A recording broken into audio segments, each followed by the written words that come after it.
ever leaves us. No one ever leaves us. No one ever leaves us. No one.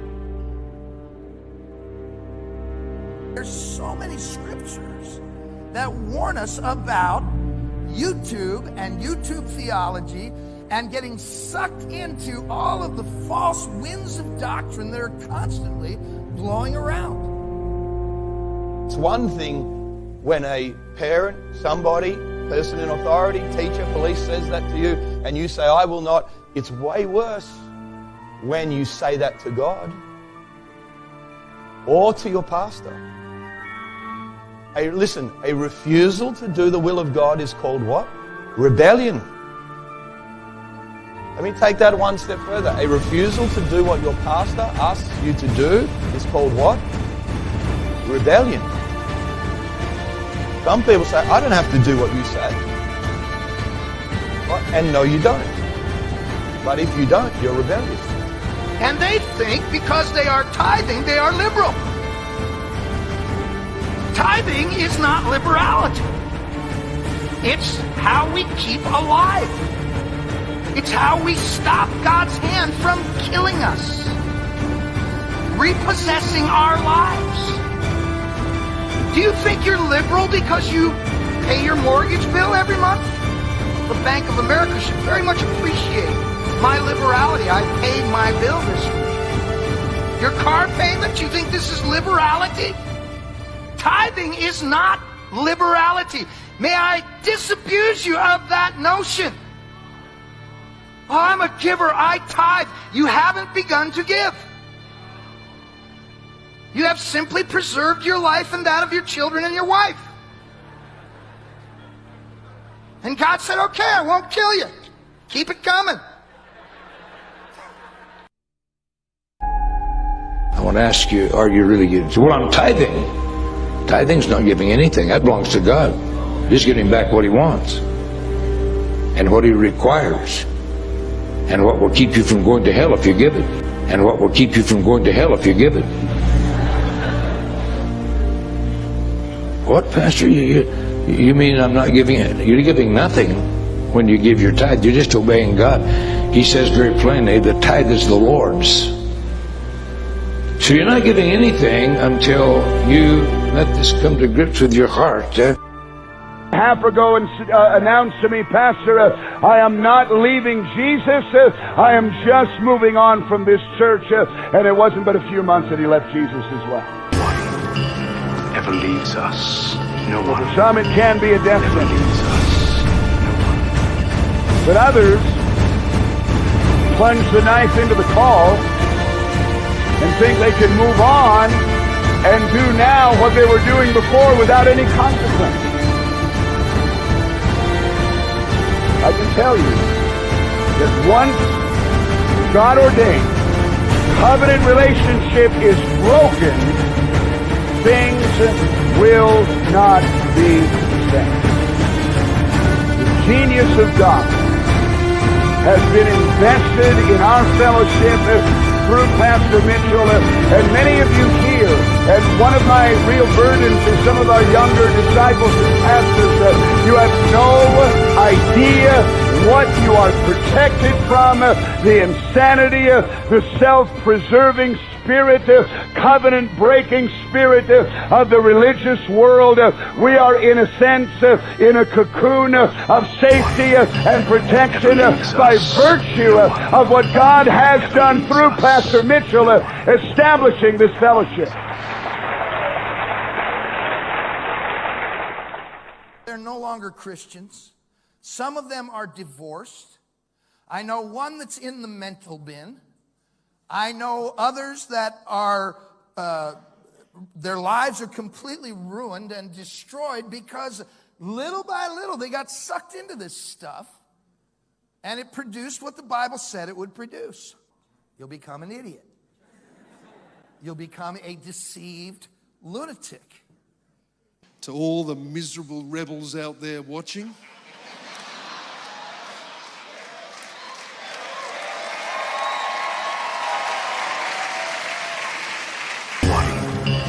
Ever leaves us. No one ever leaves us. No one ever leaves us. No one.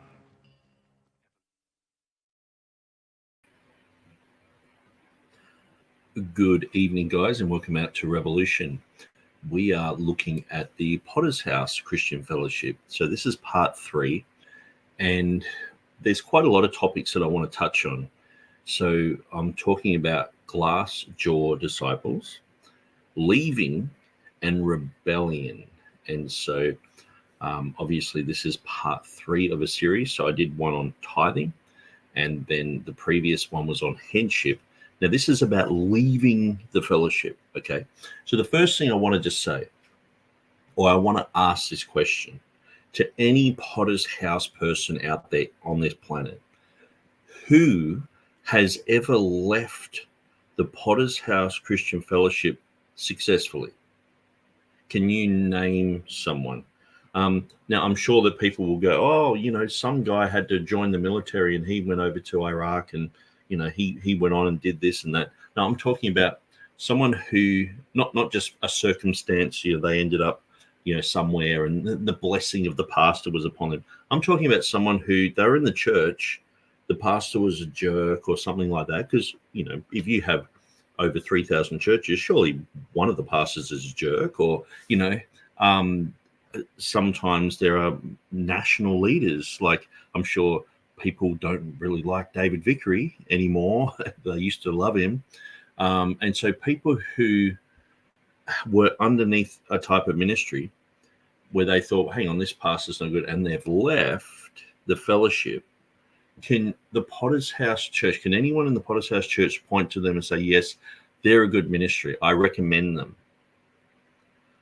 That would be a really interesting thing to look at. Because what we're about to look at now, the Potter's House Christian Fellowship is not affiliated with T.D. Jakes at all. This is usually something that comes up.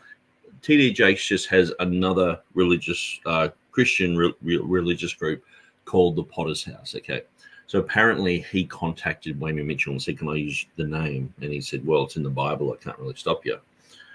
But what we see is this is the group Wayman Mitchell started when he was in the Foursquare Church. Now, one amazing thing, I was talking to a friend of mine the other day, and I told him I'm doing some videos, and he just said that Wayman Mitchell was in the Foursquare Fellowship, which was founded by Amy Semple McPherson. Okay, so he's in a group founded by Amy Semple McPherson, and he became the person who he was under that ministry of, I'm pretty sure it was her son who took over the work after she died. And so he was underneath that group, and he became the person that he was in that group. And then while he was in that group, you know, if you've ever read An Open Door or In Pursuit of Destiny by Ian Wilson and Ron Simpkins, you know, these books describe, you know, that they split from the Foursquare Church. So how come Wayman Mitchell is allowed to split from the group, but no one else underneath his umbrella is allowed to split from the group? So these are just some basic logical questions that people in the Potter's House need to ask themselves. But what they first need to do is go, okay, why isn't Wayman seen as being in rebellion when he left the Foursquare group? So people will, you know, say, obviously, oh, well, they weren't right with God or whatever, or they were hindering the work of God. Okay, so if I'm in a country, just say, for example, the Philippines, and the national leadership is, you know, becomes off the wall, and I'd leave, you know, because it's like, well, I don't want my family to go through a big church split and all the rest of it. And so I leave, and then I'm going to another church. Is that okay? How come everyone who leaves is always a rebel? They're always described as rebels, and usually things get, these people get talked about, they get gossiped about, and stories get made up that start circulating, and it's like, oh, that person, yeah, he's a pervert, or that person, yeah, he was never really full on for God, or and it's quite amazing because I've seen people, I've been involved with that type of thing. I've seen people come into the potter's house and leave, and then people are like, well, did you hear what he's doing now? It's like, oh, what's that? Well, apparently they're getting a divorce and this and that. And when you look into it, it's not factual. You talk to them and they're like, no, none of that's happened.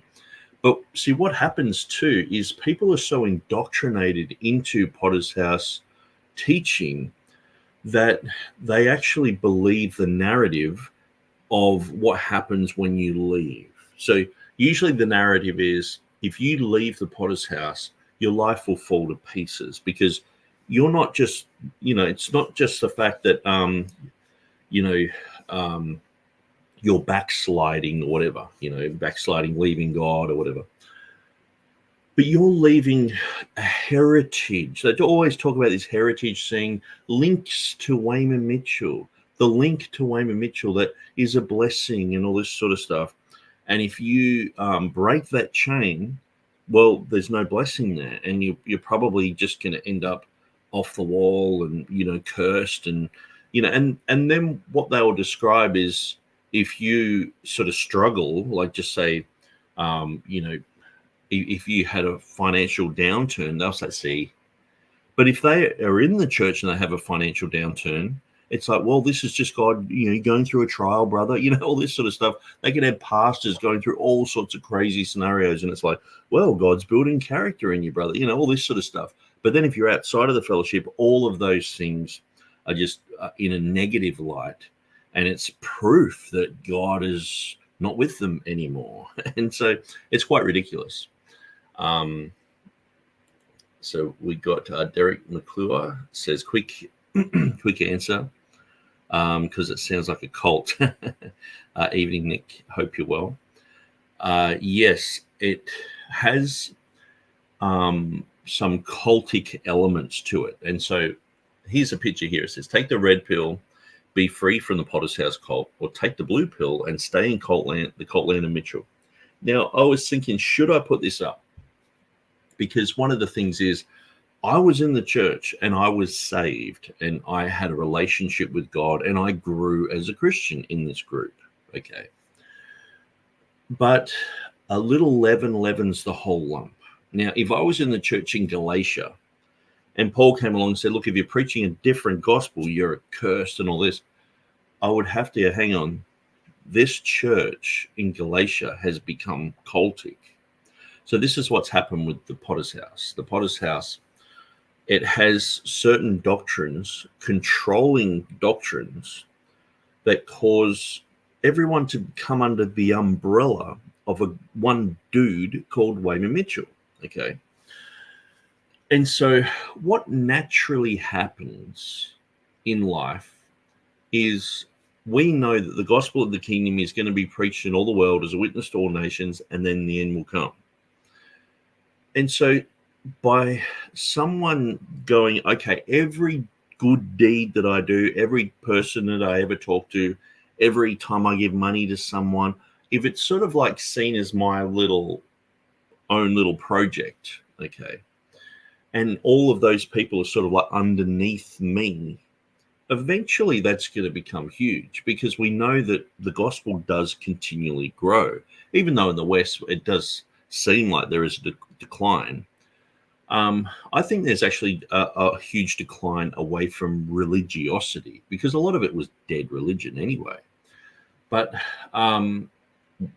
the gospel is actually growing. Lots of people are very interested in the Bible. I mean, people, I'm overhearing lots of people talking about scripture, and even God's using people who are not right with God, like Jordan Peterson, to spark interest in the Bible. I'm not saying what he says is right, but people are talking, a lot of people are into him, and he's like, well, the Bible is this and that, it's important. And so people are starting to read it and study it and think about it, and it's like, that's different.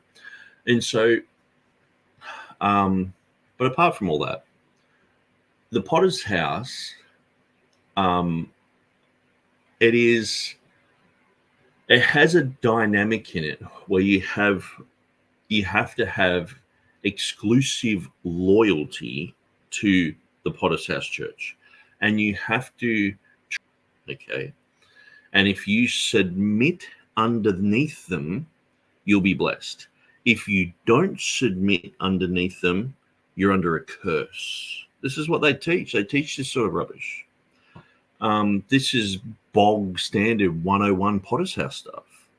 If you question the pastor, you are in rebellion, as that intro says. So if you go and talk to the pastor and say, you know, I think this and that, and he's like, no, I disagree with it, and you're like, well, no, this is the facts. You're in rebellion. And they say rebellion against the pastor is rebellion against God. So that they've set each pastor up as a man of God. So he is God's representative. He is like a Moses in your life. And you better not speak against Moses, or else you're going to get covered in leprosy, or, you know, you're going to die, or, you know, you're coming against God. So when the pastor's wrong, you've still got to go, okay, yes, sir. You know, it's sort of like being in the army. You can get a drill sergeant that's just a jerk and all the rest of it, but you still got to go, yes, sir. Just that's what they want. They want complete obedience to them. So, but the thing is, it should be complete obedience to Christ. Okay. So if you get a pastor who's a good guy, yeah, you can operate a functioning New Testament church underneath this model. Okay. But if the pastor just becomes a jerk, or he's a liar, or he's just simply not a Christian, there are people who masquerade, and Satan comes as an angel of light. There are these people in the world who are deceptive. Now, if you happen to have one of these pastors, which I've had, who's not a Christian, and you start questioning them, it doesn't matter what you're questioning. You are in rebellion. That's just that what I've discovered. It doesn't matter what happened. If you are saying, no, the pastor's wrong, that's it. It's like they don't even want to hear what it's about. It could be about something. You could be able to prove it. You could be able to talk about any, you know, say, hey, here's the list.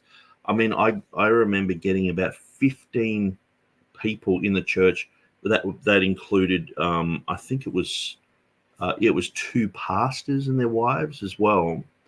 Everyone had already left, and I got them all together to talk to one of the leaders. And the first thing he said was, you guys are all in rebellion. It was like, you haven't even heard our side of the story. So instead of pointing to one guy and saying, well, he's probably wrong. I mean, you know, if one guy says you're a donkey, you don't worry about it. But if 10 guys say you're a donkey, well, you go and buy a saddle. Isn't that the old idiom? But in the Potter's House, if that person is still under submission to their headship, then they're correct. Now, they can go funky, and then they're not correct. And then they might try and grab you and put you in a different church or whatever, you know. And when I say different church, different Potter's House church.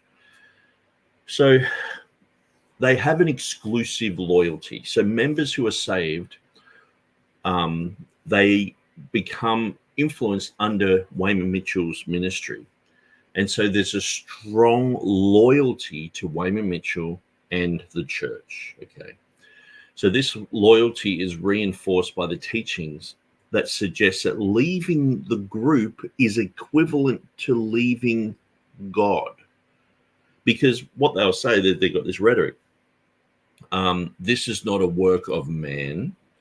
This is a work of God. Okay, so in other words, all these other movements are works of men. This is not a work of man. This is a work of God. Okay, they'll say that, but then they have Wayman Mitchell so prominently there, and his teachings, his way or the highway, have to submit to him. So isn't it a work of man, like these other movements? You know what I mean? And so if you leave the group, it is equivalent of rebelling against God. You are in rebellion. And the Bible says rebellion is as the sin of witchcraft. And so what they'll do is they'll try to make out that you are a rebel, you've questioned headship, and you are rebelling against God. You've basically become a witch. And so this creates a sense of spiritual obligation to remain within the fellowship. And also what happens is people, they understand what the fellowship's teaching, and they're like, well, if I ever leave, I'm just going to be 7 times worse.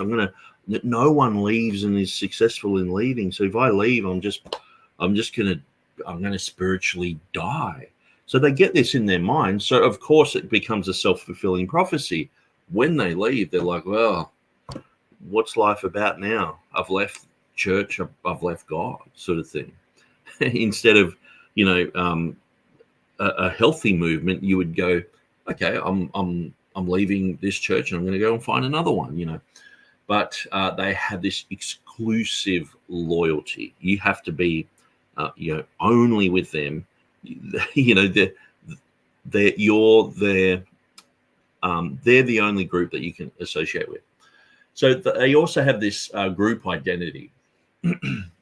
So there can be this strong emphasis on the group's unique identity and mission, but which is sort of interesting because they're like, we're so unique. We've got this mission. We're planting churches and we're doing discipleship and all this sort of stuff. But it's funny when you meet other people who are doing the exact same thing and have huge success. And it's like, but they're not just controlling everyone. Now, the unfortunate thing is the whole control thing is not just the Potter's House Church. John Bevere, he taught a lot about undercover. So he wrote a book called The Bait of Satan. Now, he brought out a video series with that. Now, on video series number 6, he starts talking about submission to leadership. And what he does, he brings up a whole bunch of Old Testament examples to do with King David and Saul, don't touch God's anointed sort of thing. And then bringing up, Absalom and, the troubles that David had with him. And usually just talking about kings and usually spiritualizing all that to make out that a pastor is like in the role of the anointed one. They are the anointed ones. They are the anointed class. They're the like Old Testament kings sort of thing. And the rest of the congregation are just sort of like plebs underneath them. So this is the mentality. So my teaching is that we're all equal. There's no one above you. There's no one below you. You are equal. When you look at another Christian, that person is on absolute equal standing with God. That person can speak into your life. Now, obviously, the older, the more mature they are as a Christian, it will be better advice. But what I find is people are like, well, I'm the pastor, so I don't listen to you. I listen to my authorities, my headship. Now, there would be sermons like, well, the anointing oil flows down from the head, down the beard and onto the body sort of thing. It's like, well, the teachings come from the pastor down to the body, not from the body upwards sort of thing. And so this is the type of rubbish that the Potter's House is teaching. So they have a strong group identity and mission. So what the Potter's House focus on is discipleship, evangelism, and church planting. Well, usually it's in the order of evangelism, discipleship, and church planting. So, but their evangelism, what's quite amazing, I've seen the whole church almost go out street preaching, ministering, and everyone's like, wow, almost the whole church goes out and does this. Then a new pastor comes along who's not either dangling carrots or got the whip out and making everyone do it. And then after a year, you've got like 10 people going on outreach. Like no one really cares about it much anymore. And that's because a lot of the outreach stuff is actually people being forced and manipulated and guilted into doing this. Instead of like, hey, I've got Jesus, I just want to go out and tell people. It's like, oh, the pastor's got the whip out on me. Like, how horrible is that? You're going out there like, oh, well, I felt so guilty about this that I'm here. Here's, have a flyer. You can be set free like I am, like, so you have this group identity. This can create a mindset where leaving the church is seen as straying from the truth, making it difficult for individuals to consider other Christian communities or different perspectives. Because the thing is, too, if you are just to submit all the way up to Wayman Mitchell, basically Wayman Mitchell, whatever he deems as important in this Christian life, you can't even stray from that. If you stray from just evangelism, discipleship, and church planting, I've gone into different realms of Bible translation. That's not in the Potter's House thing. They wouldn't. I used to get frowned upon for wanting to learn Greek and Hebrew and study these things. People were like, "Well, why would you do that?" They would just look at you strange and be like, "Oh, look, he's going outside of the pattern." And then there'd be all these sermons about you got to run in the lane that God's got you in. And God's got our whole entire fellowship in this one lane, of discipleship, church planting, and evangelism. And it's like, really? So we got Brad in the house. Hey, Brad. G'day, Nick. I've been watching the Brizzy conference, which has been this week. Finished tonight with Greg Mitchell. Off the wall, mate. Still, it's sad. Yes, I did listen to all those sermons, actually. Like, I haven't listened to Potter's House stuff for a long time. But I thought it was sad that Pastor Field's wife just died. Like, only just died. And he was still there and had to run the whole conference and everything.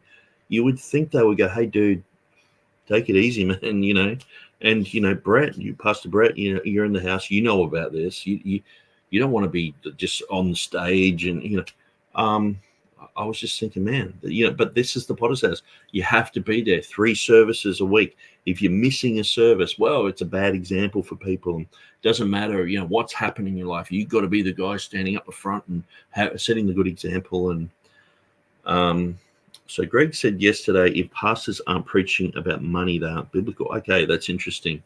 I might have missed that. Actually, I don't think I listened to Greg's one yesterday. But I'm going to play a few clips that people have been showing me.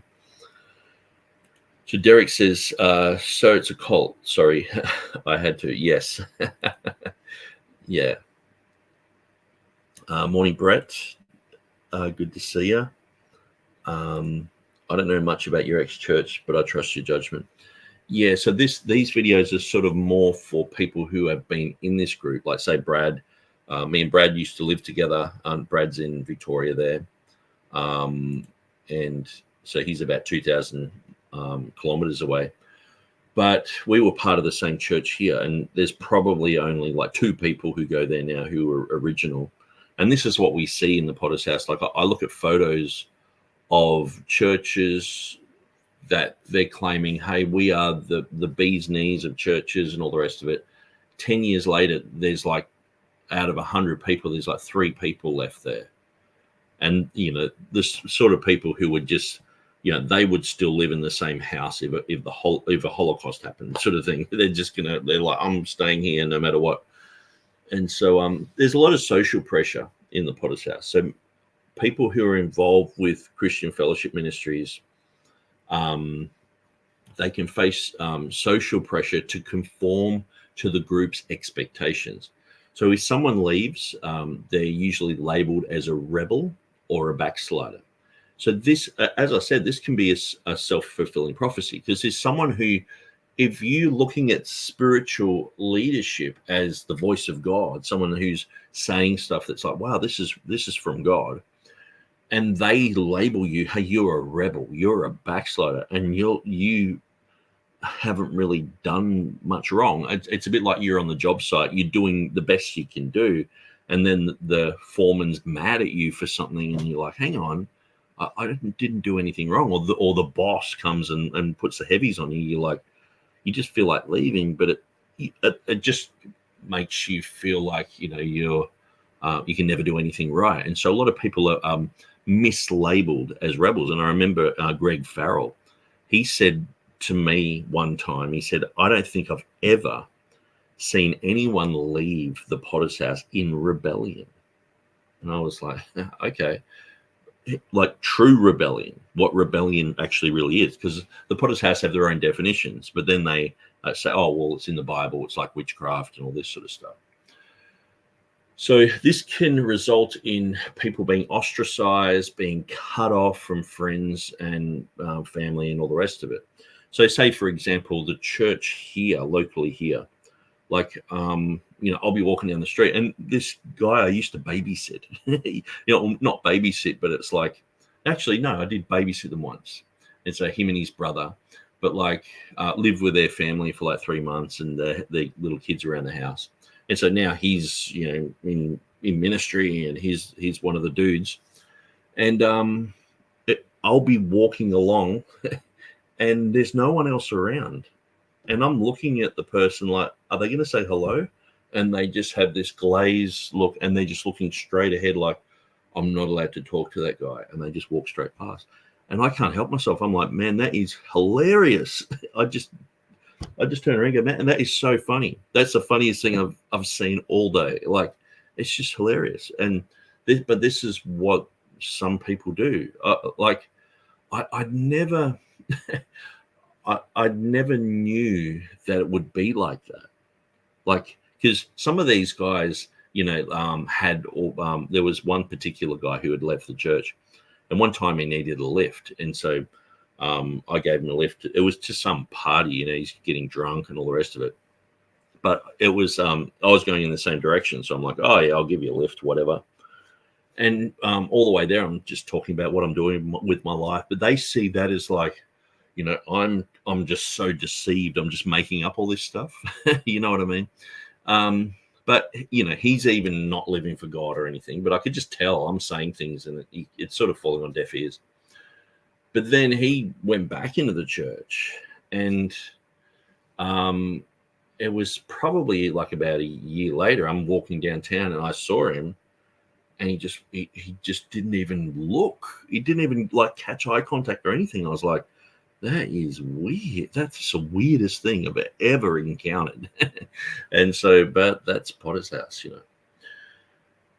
So there's a lot of social pressure, people being labeled as rebel, backslider, you're ostracized. So we have in the world, there's high control organizations, like in the corporate world. Some companies create a culture where employees feel a strong sense of loyalty to the organization, sometimes to the point where leaving the company is seen as a betrayal. You want to get a job somewhere else, and you're betraying us.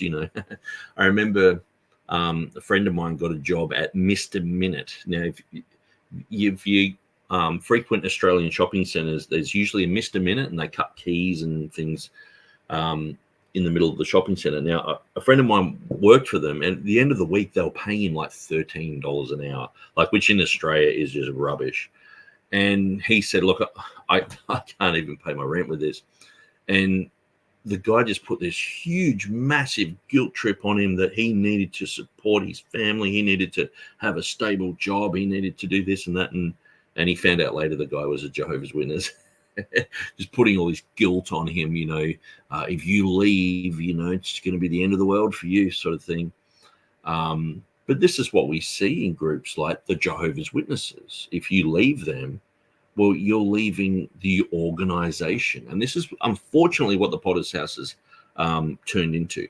Now, the Potter's House, the revival, which I think was a genuine revival, began with the Jesus People movement. So we see groups like even, what's his name? Chuck Smith. He came out of the Foursquare group as well.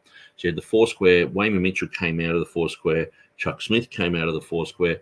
There were quite a lot of groups that just sort of went, well, we're going to do our own thing. But out of them all, the Potter's House is probably the most controlling. And it's become a cult of personality. But so we see with certain groups, they'll focus on things like, intense team building exercises. You do boot camps. You do, men's discipleships and all this sort of stuff. So so that you can have, your strong corporate identity. So the way that leaders position themselves, you sort of have to go through them to get success. So you've got to submit to that person. Once you've sort of conquered that, then you can go to the next level. And so this is what the Potter's House is all about. And most people are told that the will of God for their life is to be a pastor, and to move through the ranks until you're a pastor. So you'll be like a worship leader or something like that, or you'll become a Bible study leader, and then eventually you're going to get sent out into the ministry and all this sort of stuff.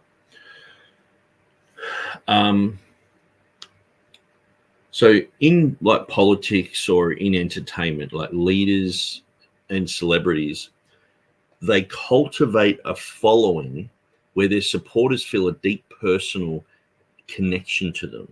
So when people come into the Potter's House, they're told, hey, Wayman Mitchell's like this, like he's like a modern day apostle sort of thing. So there is, in a sense, where he's done a lot.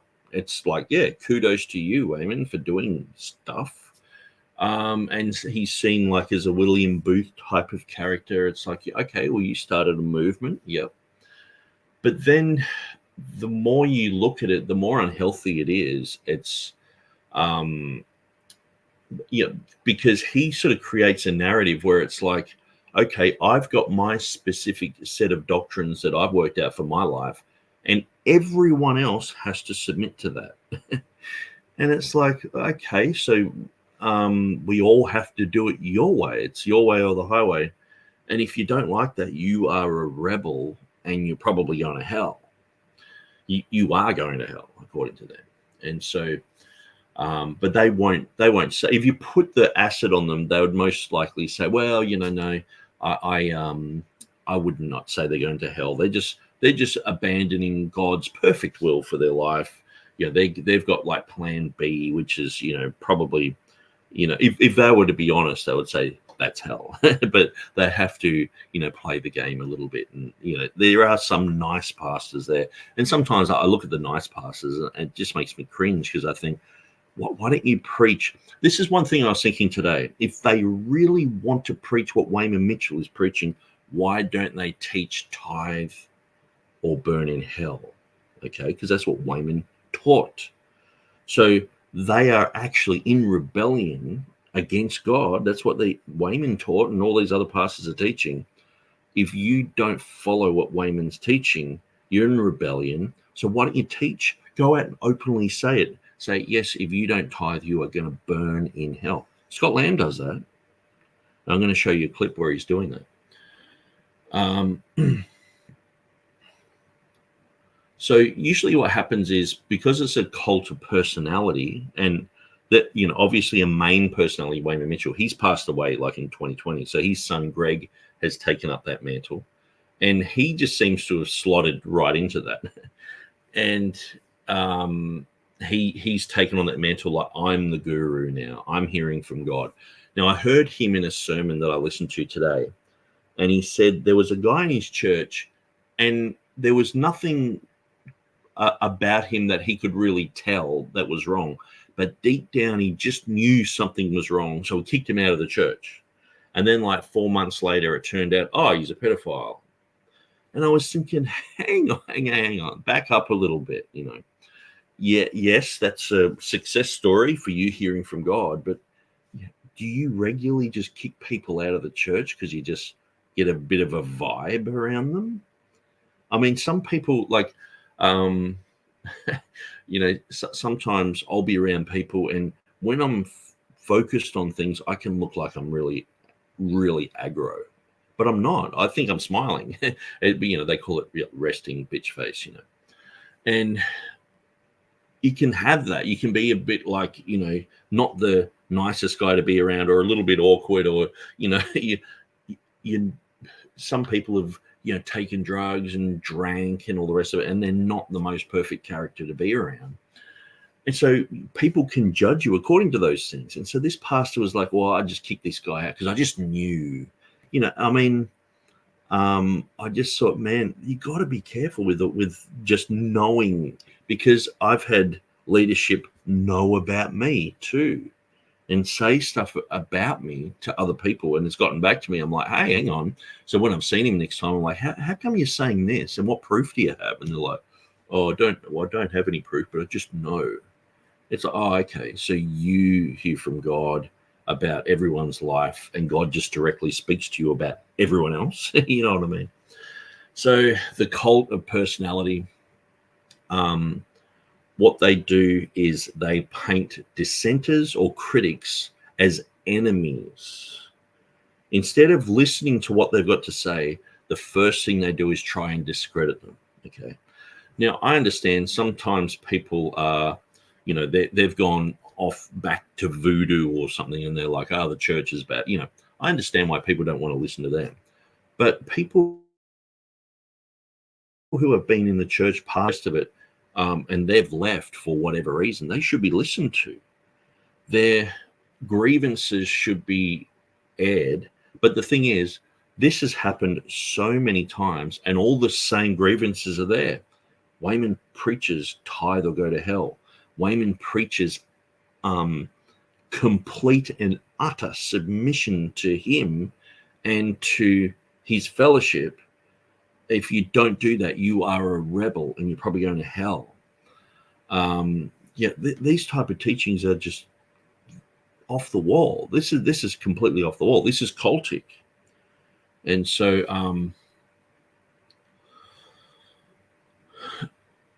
basically with the cult of personality, you have to be loyal. So what I've noticed is in the 1970s, they had this type of movement. It was called the heavy shepherding movement. Now, the heavy shepherding movement seemed to get exposed. Even people in the Potter's House knew about this because we would talk about it, and you say, oh, there's apparently this heavy shepherding movement. And people wouldn't even use the term, don't touch God's anointed, because that was one of the catchphrases of that time.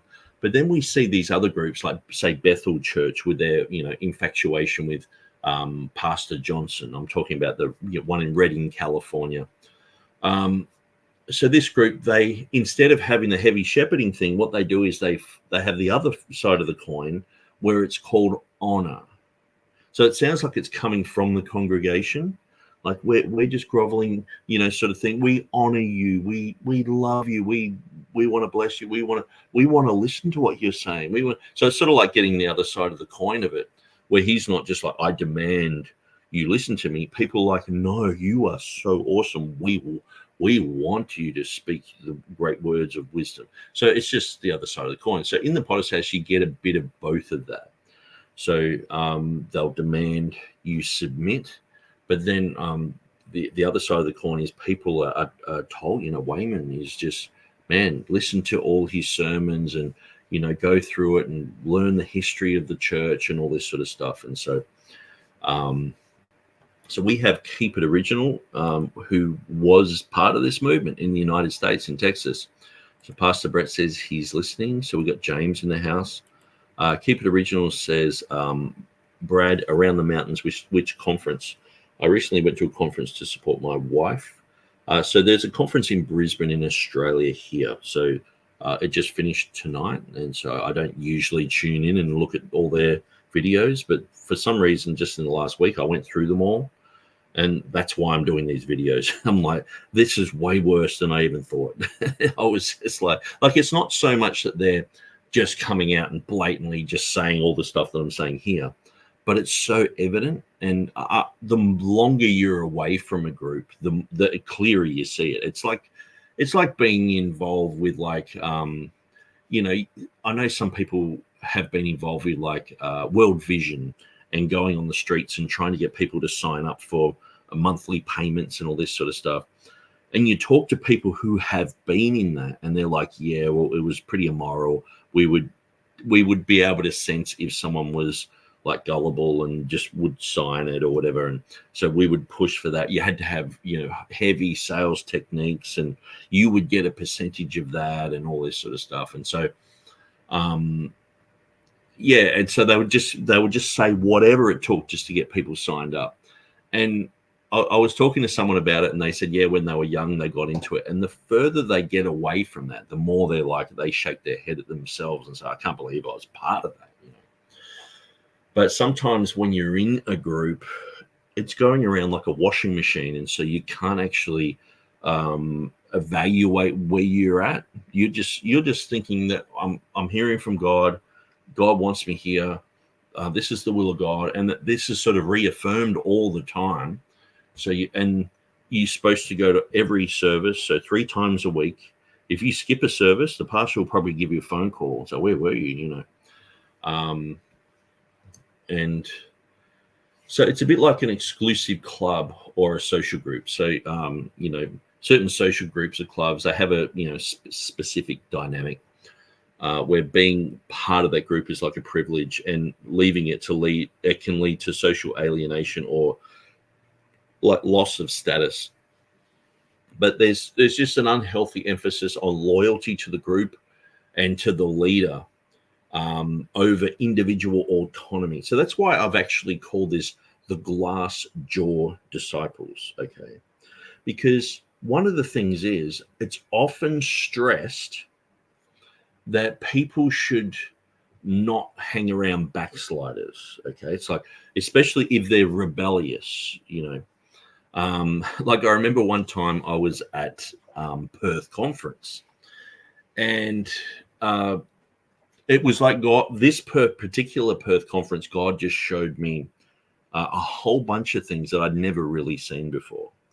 Now, what had happened, I was so busy with life that I thought the conference was going to be a week later than I thought. And usually just sort of budgeting for things, and I'd paid everything, bills and all that. And it was like, oh, we're leaving on Sunday to go there. And I'm like, this Sunday? And I'm like, oh no, I've put all my money, I've paid bills, I've done everything. I've hardly got anything, you know. And so if I'd had another week, I would have been fine. And so I'm thinking in my mind, I've got another week. So I actually go there, and usually each time I go there, I usually took a group of people who were sort of like disciples and a whole bunch of young men or whatever, and we'd all stay together. But it was just sort of me, and I got a motel, but I didn't have a hire car. So usually every year I had a hire car, and I thought, man, there's so many people coming and going, I'll just ask for a lift. And it was a nightmare. I ended up with Nigel Brown, the leader of the UK fellowship. He was giving me lifts. And the first thing he said to me, he goes, well, you're not a psycho, are you? And I thought he was sort of joking, but then I realized he thinks that I could be like a psycho. So I'm sitting in the back of the car just going, this guy's a bit of a jerk, you know. But I would actually quench that thought and go, no, he's a man of God, and you should really have respect. But deep down, I'm like, this guy's a jerk. And this was something that came up when a whole bunch of people left, when around about the time that I did. They actually left before, and I hung around, and then I left as well. But they were saying things like, you know, Pastor Rob Walsh, he's a DH. You know what I mean? He's a this. He's a, like, have you ever talked to the guy? Have you ever, you know, had a conversation? He's a jerk, you know. And I was like, yeah, you shouldn't really be saying that. You know, he's a man of God and all this. But then after a while, I was like, well, you got to call a spade. And if someone is like that, you just got to go, yeah, well, that's how people are. I know I probably just triggered a whole bunch of Potter's House people who ever would watch this. Okay, where are we going with this? All right. So we're talking about leaving the fellowship. And yeah, what I was talking about was the glass jaw disciples. So you have people who they classify themselves as being spiritual warriors. Oftentimes on their flyers for conferences, there's like a soldier with a sword, and you know, he's like Schwarzenegger, you know, sort of thing. It's like, I'm invincible. You can't mess with me. I'm a Potter's House disciple, man. You know, you can't mess with us. We are the elite SAS of Christianity. We're not like these flaky, you know, Christian Life Center guys or the AOG guys. Or we are the elite. We are like the Gurkhas. I'd hear sermons about this type of military thing. The Gurkhas could just go anywhere, anytime, and do this and do that. But these guys are actually have a glass jaw. If you punch them in the head, and I'm not talking about physical violence or anything like that, but there's the saying, he's got a glass jaw. That if you ever been into boxing or anything like that, someone who they get punched and they're knocked out, and they're an easy fight. People say, well, you got a glass jaw. So that's why I said glass jaw disciples, because they're trying so hard for these people not to associate with rebels. Because if I'm walking downtown and they associate with me, I might say, well, I think tithing's off the wall, blah, blah, blah. Or I might say it in my video. So they will be warned by their leadership, by their headship, not to watch this video. And they'll be told, you'll go crazy if you watch that video. And that guy's probably, a pervert anyway. And he's probably, stolen this and that. And he's probably done, they just make up stories. That's the experience that I've had with the Potter's House leadership. And so, and what happens, it's like Chinese whispers. The stories get more embellished as they go along. I mean, if they were to actually talk to people who know me, they can contact me. I've offered actually $5,000 since I left the fellowship, that anything that the pastor was saying about me, if it could be proven to be true, I'd give them $5,000. And no one ever claimed it or rang me up, because everyone knew me. People were just like, what's the pastor saying about you? And they were just like, another lying pastor, But you can talk to me. You can you can talk to my wife. You can talk to anyone who knows me. You can talk to friends and people who I've worked for. Ask them what my life is like. And so instead of just some pastor who doesn't know anything about me, just making up stuff, it's like, but they have to submit to that. If you say, no, Nick's actually not like that, he's like this, well, you might be able to think it, but if you say it out loud, he's becoming a rebel. And so glass jaw disciples, if they run into me downtown, they're so afraid that they're gonna get the monkey pox from me, that they're like, oh no, there's a rebel, and they have to run the other way. What are they so scared of? If these guys are the elite, the SAS of Christianity, the guys who can, go out and we're street preaching and we're doing all this stuff, and we're the Hercules of Christians, how come this Achilles heel? I'm just like, okay, tithing's not from God. Ding, just saying a few things, and they're like, they've lost their mind. And this is one of the things, like, I've entered into the debate arena talking about, eschatology and talking about Bible issues. And on my channel, I'm often just looking at different things and listening to Bart Ehrman and all, listening to heaps of voices of dissent, because I know that I have truth, and that truth should be able to withstand scrutiny. And if it doesn't, well, either I've got to brush up on my argument, or what the other guy is saying is true. But these glass jaw disciples, they think that they're on this level, but in reality, why don't they challenge me to a debate? I challenge any pastor in the Potter's House anywhere around the world. I can put a debate on this channel. I'll debate any leader, any disciple, anyone. I'll debate you on the issues that I brought up in these previous 3 videos. And we can chat about it. We can talk about it. But they're like, no, you'll get the monkeypox. Well, usually if you've got the truth, you're not afraid to boldly proclaim it from the rooftops. So this is the thing. The Potter's House is like, oh, we street preach and we do all this and we do all that. Yeah, that's all great. What? And you can't just talk to a guy? You know what I mean? This is their Achilles heel. They have a glass jaw. Their whole thing is, we just have to point out some basics, like your tithe or go to hell. That's pretty ridiculous.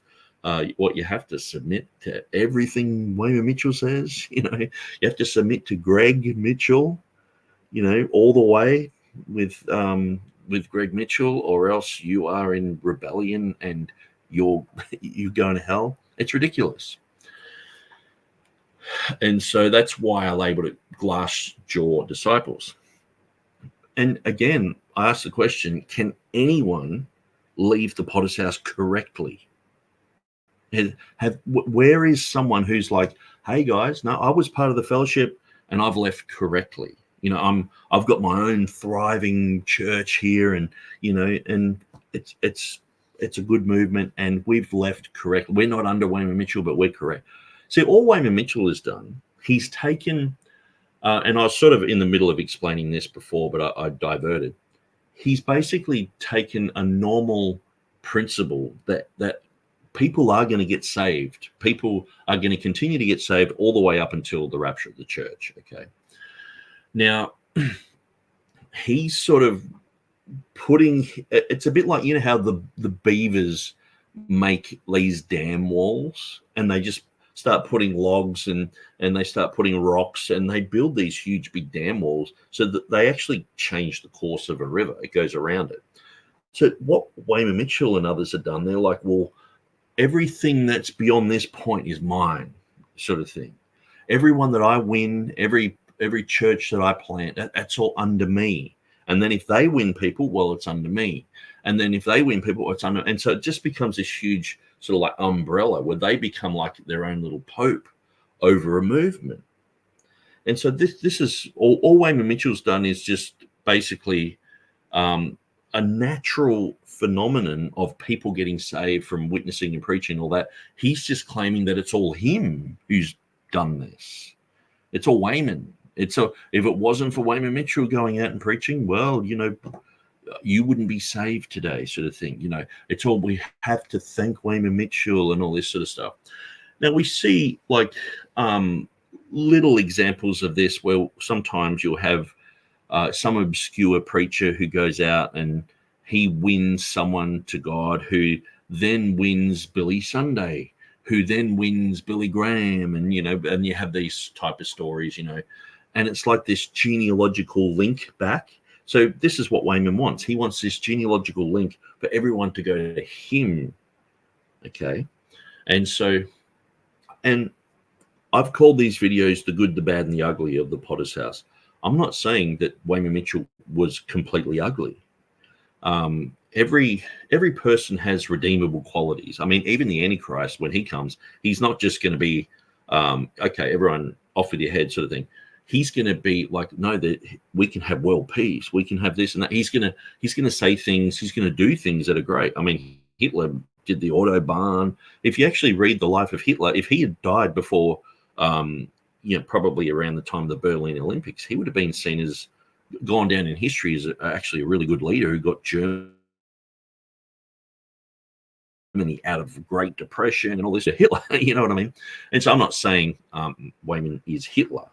But what I'm saying is that obviously these doctrines of, you know, everyone submit to Wayman, his unique doctrines, and, you know, tithe go to hell, which is absolutely ridiculous. And that's enough for someone to go, hang on, the alarm bells are ringing, tithe and go to hell. That's ridiculous.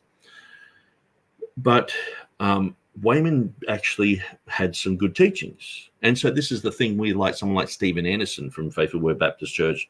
Pretty much every Christian knows of Stephen Anderson. He preaches some good stuff. That's why people like him. He's got redeemable qualities. But then he turns around and says, oh, I'm praying for Obama to die, you know, and all this sort of stuff. He just has all this weird, bizarre doctrine.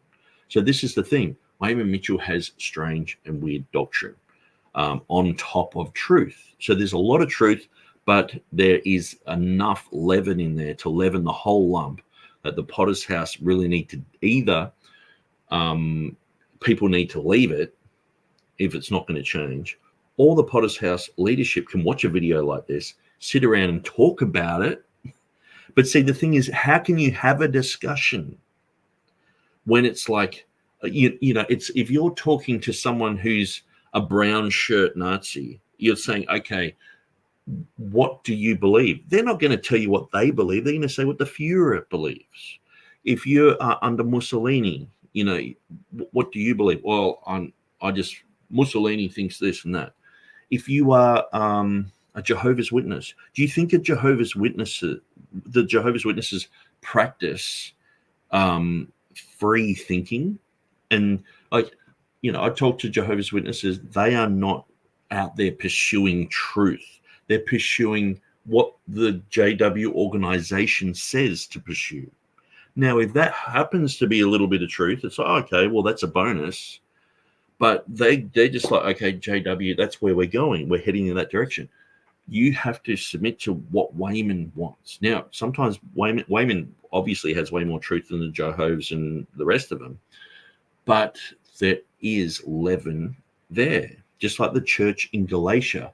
They were a church. They were a good church. They were a good plant.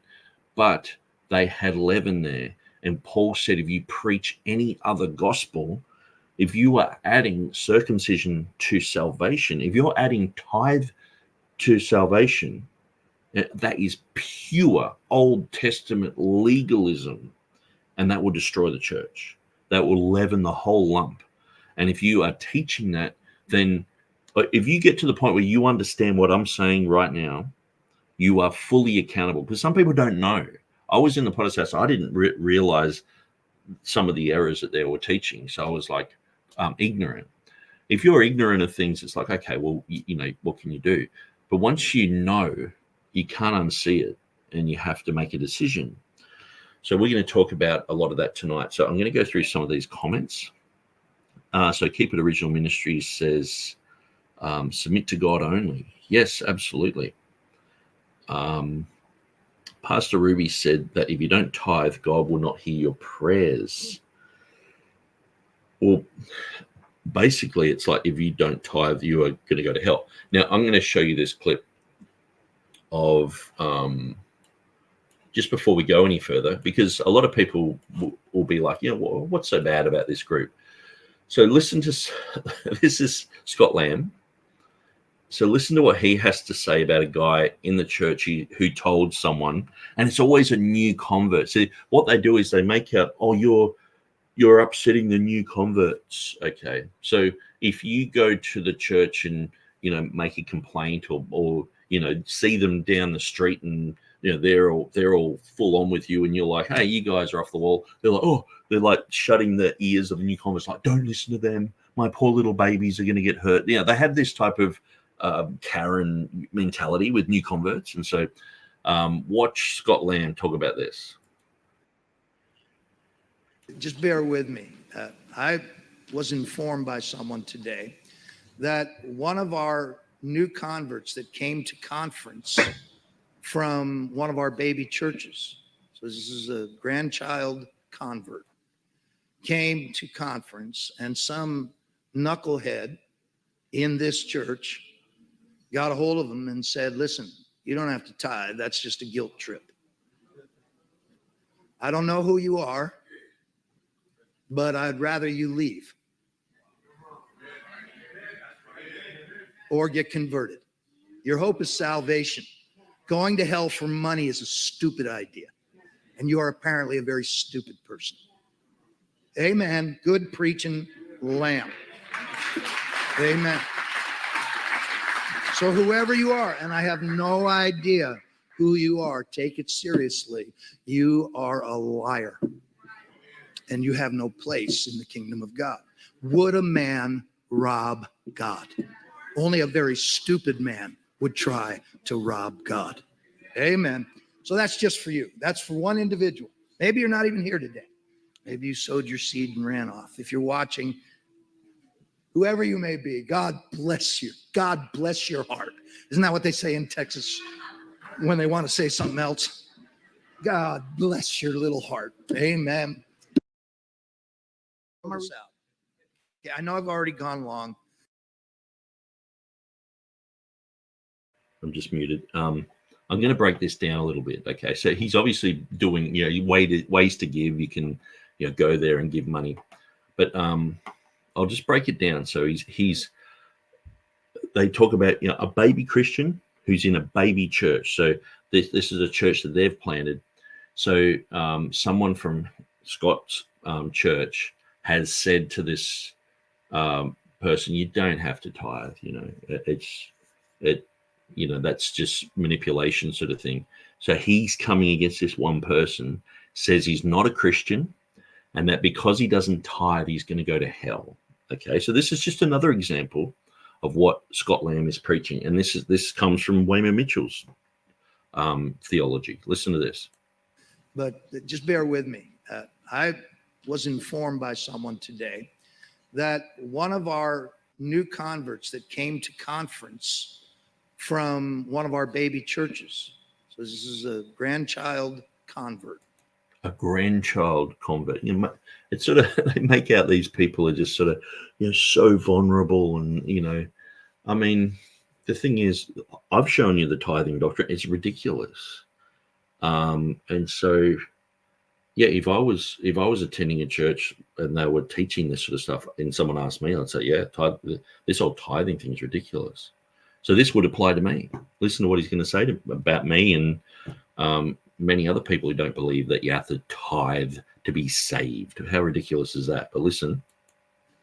Came to conference, and some knucklehead in this church got a hold of him and said, listen, you don't have to tithe. That's just a guilt trip. It's just a guilt trip. Okay, so I'm saying a lot more than that. I'm saying it's Old Testament legalism.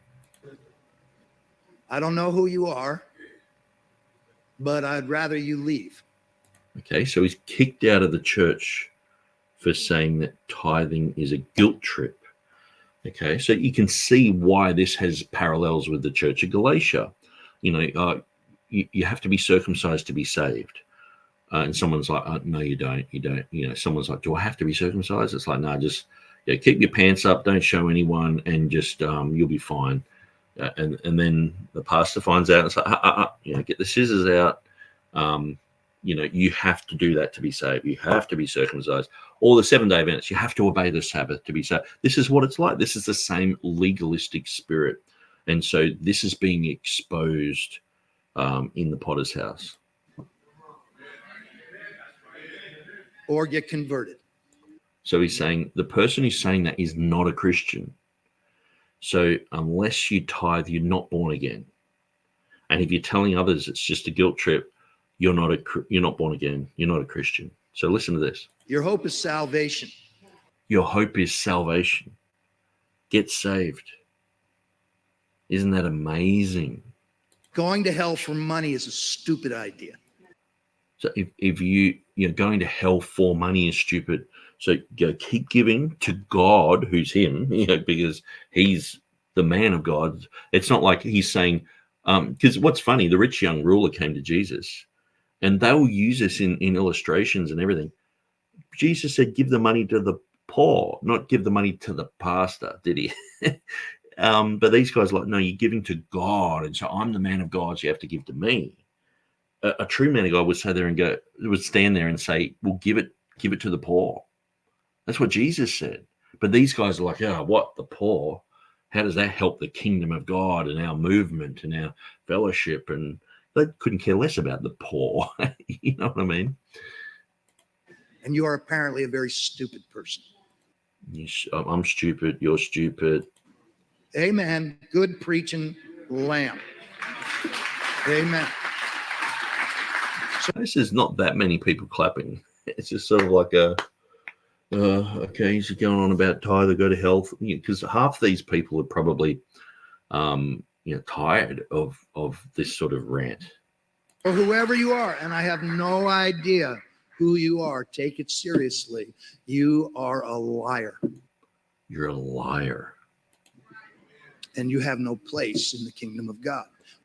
In the whole entire kingdom of God, you got no place because you don't follow Wayman Mitchell's unique teaching that you tithe or go to hell. Would a man rob God? So if you don't tithe, you are robbing God. You are going to burn and melt and scream forever because you didn't pay money to this church. So you have to pay money. Salvation's free. It's a free gift of eternal life. Or every altar call, they'll say that. It's free. Why don't they be honest and say, it's free for a fee. Come and join our church and tithe, and you'll be saved. Why don't they preach that? some people, get that verse where it says, he who believes and is baptized shall be saved. And they're like, oh, well, some people squeeze into that water baptism, which, I think is wrong as well. But why don't these guys have on their flyers, come to the church and give tithes and you'll be saved? Why don't they? Or have a list of things that you have to do. This is pure work salvation. We're not saved by works. We're not saved by our performance. And so I would suggest to people, if you are in a church where you are made to feel you have to give out of compulsion, just simply stop doing that. If you're in a church that's teaching this sort of stuff, they'll find out that you're not giving, because they'll ask you, are you giving tithes and stuff? And you'll be like, you'll either have to lie or just say to their face, I stopped doing that. Just stop doing it. You will be delivered. You'll be delivered from a legalistic spirit that will leaven the whole lump. James says, question, I've been listening for a bit, and with the background of research into covert operations and the knowledge that religious analytics are mandatory for national security, why no discussion? Okay, so research into covert operations, religious analytics, mandatory for national security. Why no discussion? I'm not sure what you mean by why no discussion. What from them, I guess you're saying? Because, see, these guys, they sort of rely on the ignorance of a lot of people. And usually the people who are joining the churches, they're young, they're fresh, they're just learning the Bible. They didn't know anything about God. They don't really want people who are already churched, because they'll start going, hang on, now that comes against this teaching, that teaching, and they'll start questioning things. They want people fresh, so they swallow everything that's being taught. But then after like 10 years, 15 years, they're like, oh, hang on, yeah, they are teaching this tithe thing or go to hell. And they start waking up to themselves, and then they usually a whole generation of people leave, and then there's a whole bunch of new people come and take their place. And this is just the constant revolving door that happens in these churches. And so you'll look at a photo of the church 20 years ago, there's a whole bunch of people in it. Then you'll go 10 years later, there's almost 80% of those people have left, and there's a whole bunch of new people. And then 10 years after that, all those people are gone, and there's a whole bunch of new people, and they all become part of the religiously abused, where lots of them don't continue on with God. So this becomes like a self-fulfilling prophecy, because they think, well, I've left the will of God. They've had it ingrained into them that you have to be under Wayman to be in the will of God. And so you have to submit unto him to be saved, pretty much. This is how diabolical this group is. So anyway, I thought I'd show that clip, which is quite interesting. I just want to show some other pictures here. I think I can. Yeah, Wayman. When I first joined the church, this used to be quite common for pastors to pray to send back any curse on the heads of those that sent them. So they would say, okay, we're sending the curse back to those people. But Jesus said, bless those who curse you. It's like, do you guys ever read the New Testament? Brad around the mountain says, sorry, I missed your comment. Keep it. Yeah, Brisbane Conference, Queensland. It's okay. All of my old fellowship are babes in Christ. James says, for example, it's obvious that Manson, Jim Jones, and the Jesus Revolution were experiments in capturing the hippie movement. Two were failures. Smith was a success.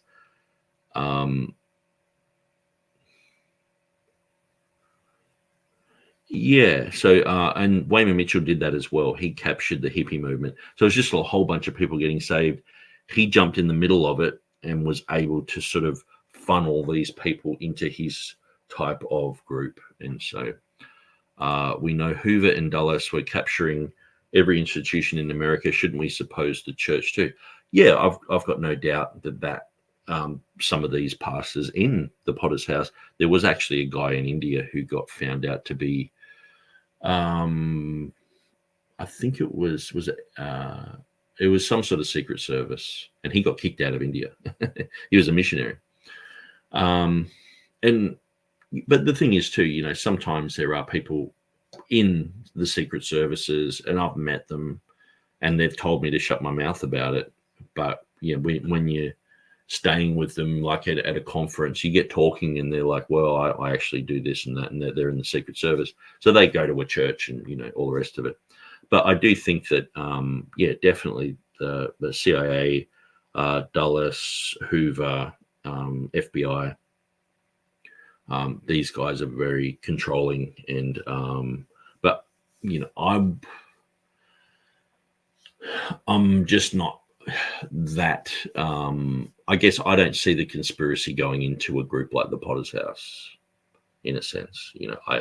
I would say that it would be much. I wouldn't see what they're getting out of that to do that. So I think the Potter's House are just heretical all by themselves. So that's what I think. Keep It Original Ministry says exactly, amen. Talking about earlier comments, my brother always talks about debating. It's his way to not talk. Talks bad about debating. Yeah, because it does say in Romans, it says that some people are filled with debate. That means they're debating against God, not they're debating. I mean, Paul went and he talked on Mars Hill, and he was debating about the resurrection and things like that. So Brad's saying, see everyone, will catch up on the rest later. Nick, see you, Brad. Good to see you again. Keep It Original Ministries says, me, I left correctly. Let's talk. I think it's a little narrow to say Edgar Hoover of the FBI and Alan Dulles of the CIA are solely responsible, but completely agree that the institution of the church has been completely taken over. It's just a mess. A lot of the churches. Scullery says there was a time when that type of sermon would make me feel guilty that maybe I'm not tithing enough. Not today. They just pretend they're authority. Berean is saying, morning to you all. Good morning, Berean. And Keep It Original Ministry says, I want that clip. And so I think I shut it down. I might have. Yes, sorry, I did. I shut it down. But if you. What did I? Yes, I did. I shut it down. Sorry about that. It would take me a while to. Oh, maybe I can just get back to it. I'll just quickly go to history. Here we are. And so I know who this guy is, who is showing this clip. I only found this today. I actually jumped on a Facebook group and said, has anyone got any good video clips? So someone put this up, so I thought I'd show it. But I'll shut that one down. So yes, so we talked about the glass jaw disciples. If someone is labeled a rebel, they are like so paranoid about it. They're like, COVID's here, they got the mask on and they got the gloves and they're sanitizing, and they're going extra out of their way not to run into a rebel. And especially on the internet, or the internet, avoid the internet. That's the sort of rhetoric that I used to hear. And one of the things is they would say things like, this one. They were saying Facebook's from the devil. This is what Wayman Mitchell was saying. But then when COVID happened, it's like, follow our live services on Facebook. And I couldn't help but laugh because, sometimes I haven't looked into the Potter's House sometimes for like 2 years, in a straight line sort of thing. Like I would, every now and then I'm just like, oh yeah, that's right. I was in this group, and I look at it and I do some stalking on some Facebook groups, and most of them are on Instagram. Amazingly, isn't Instagram like just usually full of photos and all sorts of rubbish? And it's like, Facebook seems to be more of a dialogue, but see, they don't want a dialogue. They are not looking for free thinking people to join the church. They want you to submit to Wayman's teachings that are still upheld by the leadership there. Greg Mitchell, his son, And so they want you to submit to that. And in 2010, Facebook was of the devil. But now you can look at the live services. And they would say things like, oh, people have these YouTube ministries, what idiots, you know, and even Scott Lamb in the introduction that I've got to this video, he's like, you know, people jump on YouTube and they get all these strange teachings. You can't get teaching from a YouTube video. You have to get it, you know, sort of from the source. And it's like, no. How come you guys showed all the undercover series through videos in the Sunday school teachings? The Robert Morris, The Blessed Life, showing his stuff, and it's just come out recently that he molested some 14-year-old girl. So that's another thing. You might know Robert Morris, hyper tithing. So he's like a TV evangelist sort of guy. I'll just get images of him. All I really want to do is show you who he is. So this guy. So there's been a huge scandal. So let's just read the Wikipedia article on him. Because his videos, when I was in the Potter's house, they were showing his videos, okay? So it says here, he served as senior pastor at the church until 2024, when he resigned after allegations that he engaged in sexual misconduct with an underage girl in the 1980s. So he used to say that, you know, he had been with an underage girl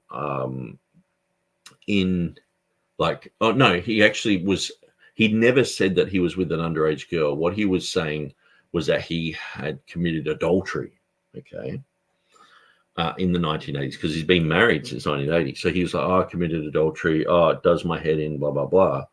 But he never told anyone it was with a 14-year-old girl. And so then the lady had been trying to expose him for years and years. Finally, he got exposed, and they booted him straight away. It was like, oh, this guy's off the wall. So, but his videos were all shown in the Potter's house. So what you'll find is these guys are their own authority. The things that they're saying now will be different in 5 years. They'll change those rules. I remember there was, you know, rules like don't have TV, don't go to movies and things like that, which is quite interesting because sometimes I see these Potter's house guys going to movies. I remember one time a friend of mine had all these free tickets and he's like, yeah, we'll go to the movies together. I was like, oh, that's fun. I haven't done that for a while. And it was to see some really stupid movie. It was like, had The Rock in it, you know, and I think it was to do with a big gorilla. Anyway, I can't even remember. It was that lame. But, yeah, I'm looking down and, there's the Potter's house guy. So I won't even mention him. Look, because I still like that guy. He's the one who walks past me on the street and doesn't even look at me. It's like, dude, do you realize what you're doing is just, like, socially unacceptable? But he's been in that church for all his life. He backslid for a little bit. But, yeah, 2010, they're like this. 2020, they're like this, you know. When The Passion of the Christ came out, Wayman Mitchell said, take all your friends to go and see it. But there are all these cinema rules that you couldn't go to the cinema. And he's like, no, we're breaking it for this one movie. And it's like, well, if you're breaking it for this one movie, surely the next Christian movie that comes out, we can all go and see it. Oh, no. It's only when Wayman says, you know, it's just, why can't you have your own relationship with God? See, this is the thing. Wayman wants to have a relationship with God and you follow him. That's what he wants. And so James says, fair enough, but if I were CIA, I would a church that I can launder black ops money, mobility like jets, and doctrine conductive to creating Christian militias. Yes, a lot of these churches actually do support the military. Because there is that authoritarian structure, which is, Jesus said it's not going to be like that in the church. He said, in the world, they'll lord it over you, but in the church, it'll be like an upside-down pyramid where he who is greatest among you is servant of all, not lording it over everyone like a CEO, but that's what we see in these church groups. And so oftentimes people who have been in the military, when they join the church, they're put in positions of leadership and all the rest of it because straight away they're like, yes, sir, no, sir, whatever it is. They're just like, we'll do it, sir, sort of thing. And then they're teaching others like that because they want a whole church like that, where they're just being obedient. Yes, sir, no, sir. And so they don't want people to think for themselves and go, hang on, is this immoral or is this biblical? You shouldn't really even answer that. You just learn what they're teaching you. This is how it goes in the Potter's House.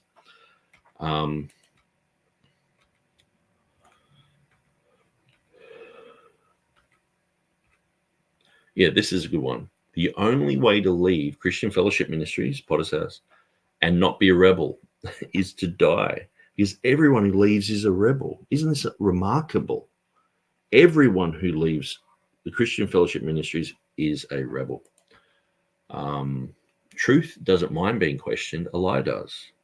So that's the thing. If you're into truth, you want discourse. You want to talk about it. You want people to bring up their opinion so you can disprove it. See, the Potter's House doesn't want to have a discussion. They want a monologue. They are just monologuing, they're preaching, they're proclaiming. If you turn around and say, well, hang on that one little bit, they're like, you're a rebel, you're out. And then it's like, he's probably gay anyway, so it's like, I wasn't really going to show this picture, but headship and then a Christian Fellowship Ministries bot. I mean, I wasn't going to show it, but then I was like, man, that's pretty much what it is. This is pretty much what is happening. It's like, no matter what. And I've been in a situation where headship is completely wrong, has lied to my face, lied to pretty much everyone in the church. I busted them lying, and they've just gone, you have to forgive me. Like, as if it's my fault. I'm like, well, why do I have to forgive you? I'm not even bitter with you. I'm just bringing this up. And they're like, you're the one with the problem, sort of thing. It's like, because they're always right. This is their status. They are, how you have diplomatic immunity.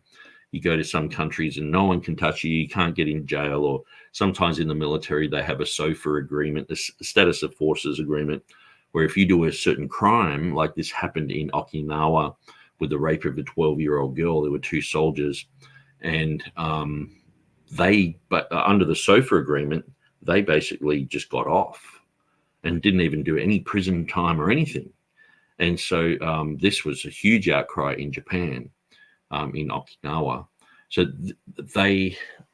the military in the 1,000 military bases around the world, the US military, oftentimes this status of forces agreement makes them exempt from these laws. So a lot of these pastors, they're exempt. Now, I'm not saying every pastor is going to be like that. I had 2 pastors who I would consider were, just genuine people and trying hard, and I think they would probably benefit from these type of videos that I'm doing and go, wow, yeah, I've never thought of it that way, And one of them has actually left. He left a few years ago, and we keep in contact, And he's saying, yeah, I was just sort of tired and, headship, and I didn't see all that, but now I'm seeing it all. It's so good to be liberated from all that. And what's amazing too, that this is one of the accusations that you get. It's like, okay, so where's your church now? Where's your church? We're in Prescott at the conference. We had 4,000 people. Where's your fellowship? Where's your did you start your own fellowship? Did you? Well, actually, I do have a church in Uganda. That's my church. He has a whole bunch of baby churches underneath him. We have the church in Pakistan. There's 8 ministries there, ministering to the brick kiln people, probably some of the worst slaves in the world, who are many of them are young kids making bricks in the hot sun in Pakistan. And so we're ministering to them. So this is all part of the ministry. But I don't go, well, this is my ministry, because there are people who give to that, who fund it. We're just trying to help. It's not like, and this is one of the things I said to my friend David over in Uganda, because he was in a church that was just, they had problems and all the rest of it. And he's a faithful guy. And I said, look, I'll support you. So I've been supporting him for, I think it's about 10 years now. I'll support you. Just start your own church. And he was like, okay. And he was sort of like, I've got to submit to you. I'm like, no. You submit just to Jesus. That's it. And he's doing such a good work there. He goes to, jails and preaches. He goes street preaching. He visits people. He's amazing. He's a really good guy. Now, it's not my work. So this is what Wayman does he goes, well, that's mine, But see, this is the accusation that CFM people have on me. Well, where's your church, But then, listen to this hypocrisy. These guys make me really mad. And I don't mean to be mad because I've been in there and I've been ignorant of all this stuff. So if I am getting a bit fired up, it's not like if I see you on the street, I'm just going to be psycho on you. I actually am just mad at these facts and stats and figures that get said. So, okay, Nick, where's your church? Okay, where's your big fellowship? But if you're in the Potter's house and you go and pioneer a work, you can be there, just you and your wife, or you, your wife, and your little baby. You can be like that for 6 months. And that's a church. You know what I mean? But they're on the good side of the fence. You're on the bad side of the fence. And so where's your this and that? And it's like, hang on. Let's look at these pioneer works that are around the place. In some places in Australia are really hard to start a work, and some people are really geeky and dorky, and no one wants to go to their church ever. And they just stay and get a few weirdos wander in, and we've got a church now. I mean, just the hypocrisy, just in that, that where's your group and all this, where I can actually say, hey, if I really did want to, I could say, well, all that's underneath me. I'm the one running all this, but I don't do that because I want them to be free and not to control someone else under them, to break this pattern of control, because we are not popes. We are all brethren. All those people there, just because I have money and I'm helping someone doesn't mean I'm their boss. I'm trying to make, say, the guy in Uganda who I'm supporting, I said that to him. I said, look, just because I'm in a privileged country doesn't mean I'm your boss. Now, if you go off the wall or anything like that, I'll talk to you about it. But, I'll support you. And I think what you're doing is amazing. You're doing a really good job. And these baby churches that he's got, that he's supporting, these are his own idea. They're just things on his heart. And so, but he could start his own Wayman Mitchell thing. You know what I mean? So that's why I teach against it. And that's why I'm not doing that to him. Because I'm like, well, don't do this. Don't be manipulative. Don't control people. Yes, if they're going off the wall, show them, guide them, help them. But you are not their CEO. You know what I mean? So Keep It Original says everyone has projectors. James says, if I were CIA, I would also empower clergy. I could blackmail. I'm sure that there are churches, here in Australia, we have 1,000 CIA officers working at Pine Gap that the Americans bought for a peppercorn of the Australian people. So this is a spy base. They spy on us. They spy on Australia. 1,000 guys. So they would be watching this right now, would just come up on their radar. The computer would have gone, hang on, they're talking about CIA, they're talking about Pine Gap, and someone's looked into it and gone, oh, he's just some preacher guy. But I'm already on their radar because of people who I've hung around and people who have been in that facility as well, So Hillbilly says, good morning, Nick, down under. Nick, just saw you were live. Yes, I saw you were live too, Hillbilly. So I didn't want to interrupt you. So I just thought I had planned to start this. I was going to start it maybe 2 hours earlier, but I started to make an intro to this whole thing of the Potter's House, and it took up like 2.5 hours. James says, here's another thing you can spot with training in steganography, embedding information in the media. Its messages being passed to field agents through sermons.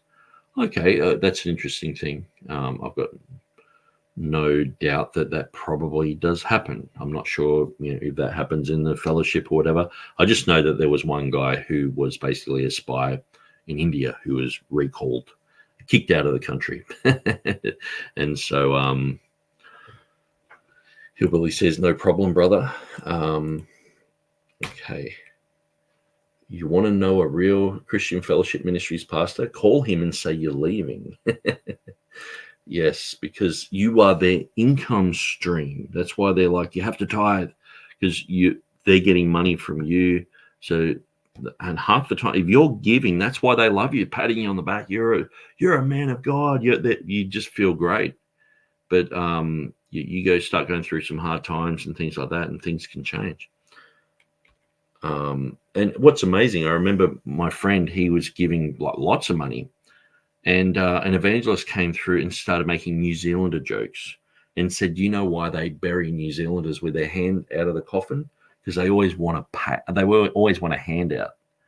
And my friend was like one of the biggest givers in the church. Now, he just passed away this year, actually, unfortunately. But I remember the look on his face. He was just shaking his head. And he didn't turn up for the last sermon, which is usually the one where you take a love offering for the visiting evangelist or whatever. And he was running like 50 guys at one stage. He had a huge business. So we were like best friends.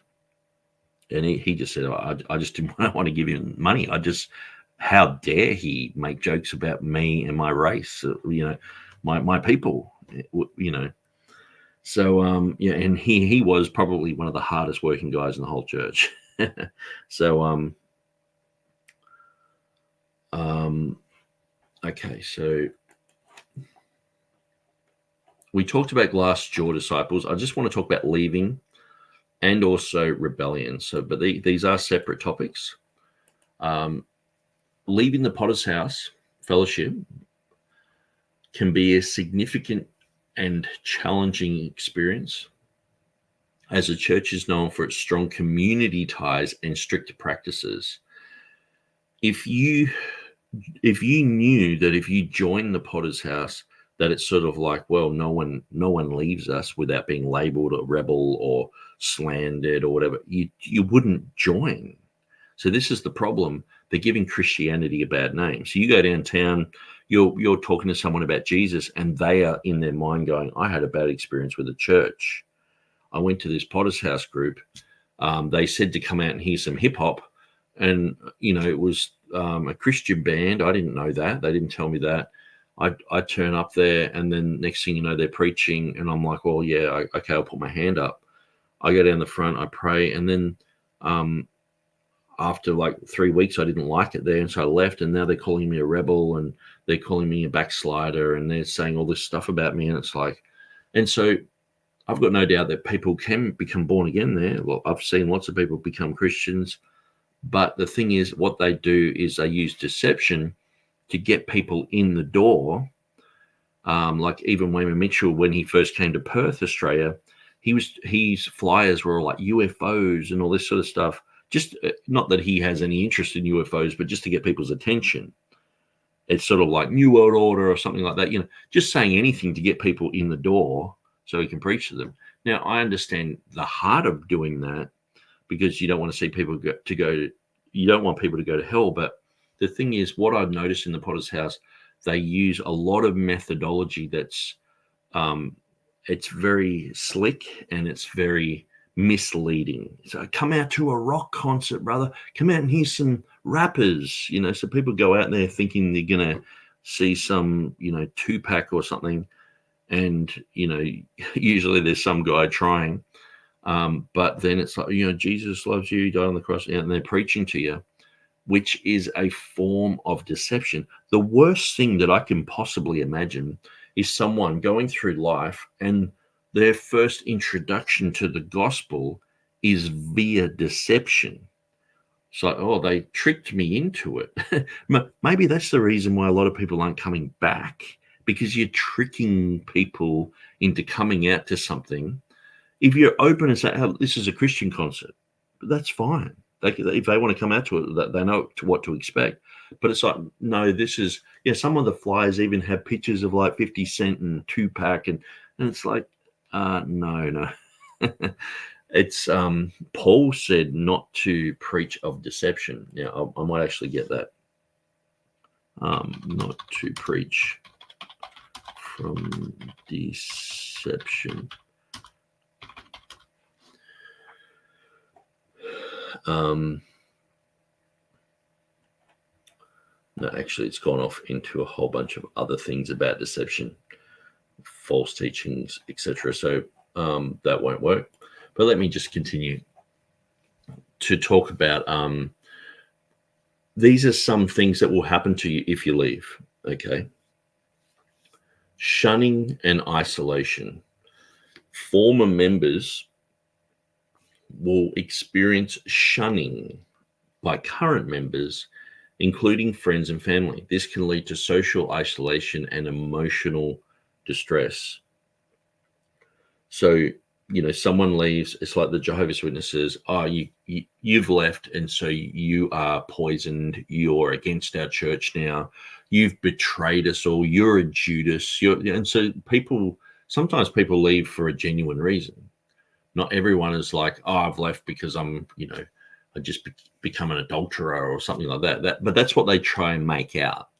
And that's what why the pastor has to be quick to make up a judgment and go, well, they've always been a bit like this. Where if they were still in the church, they could probably still have that problem or those problems and be okay.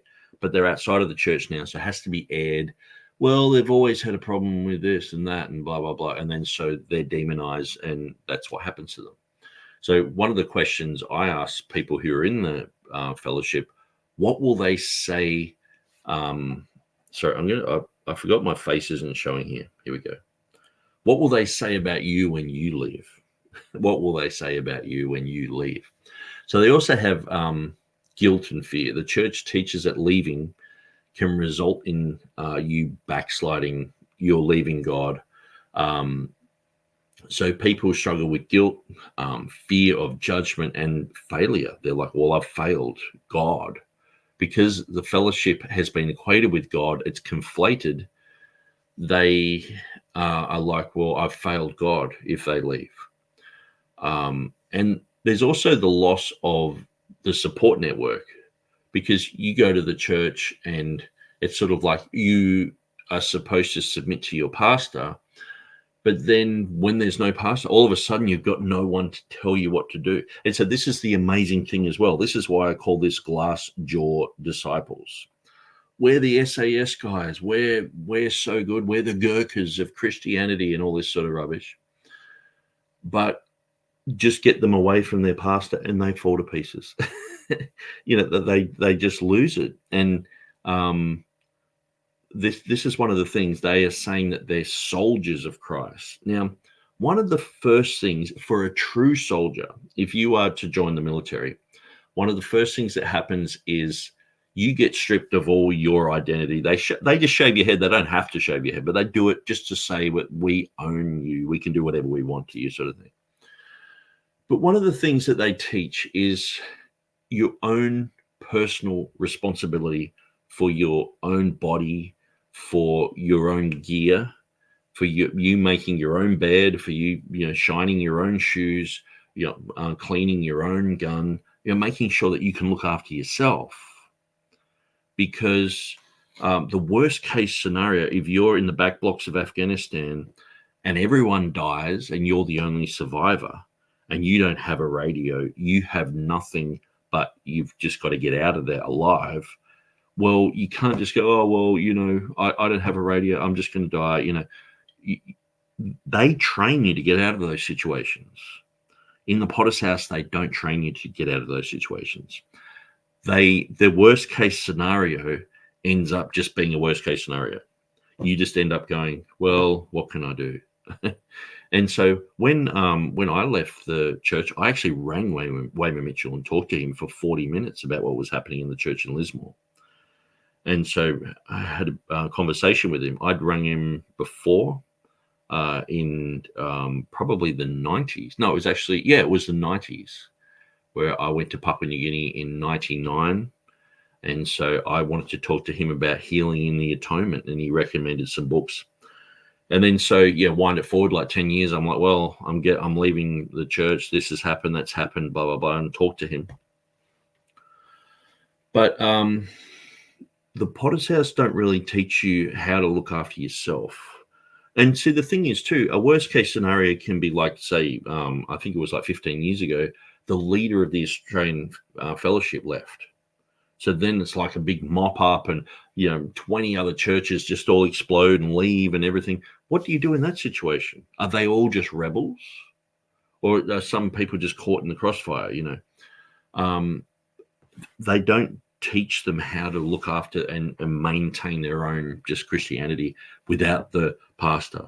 So it's like a soldier just constantly just relying on air support or something like that. It's like, no.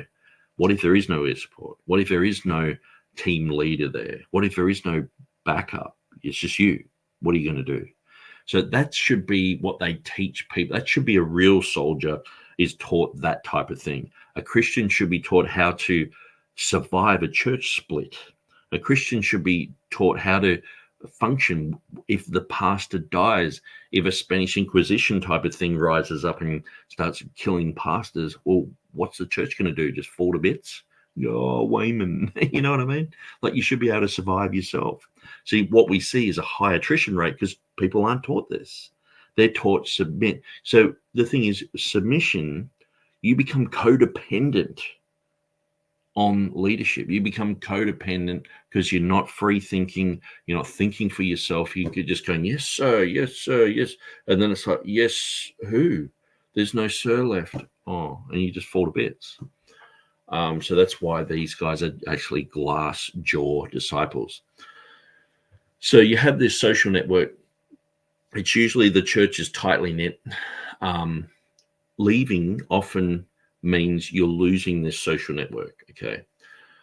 This includes, any type of spiritual guidance from Bible study leaders and friends and social interactions and, sitting around Bible studies and talking about things and opening your heart and all the rest of it. And so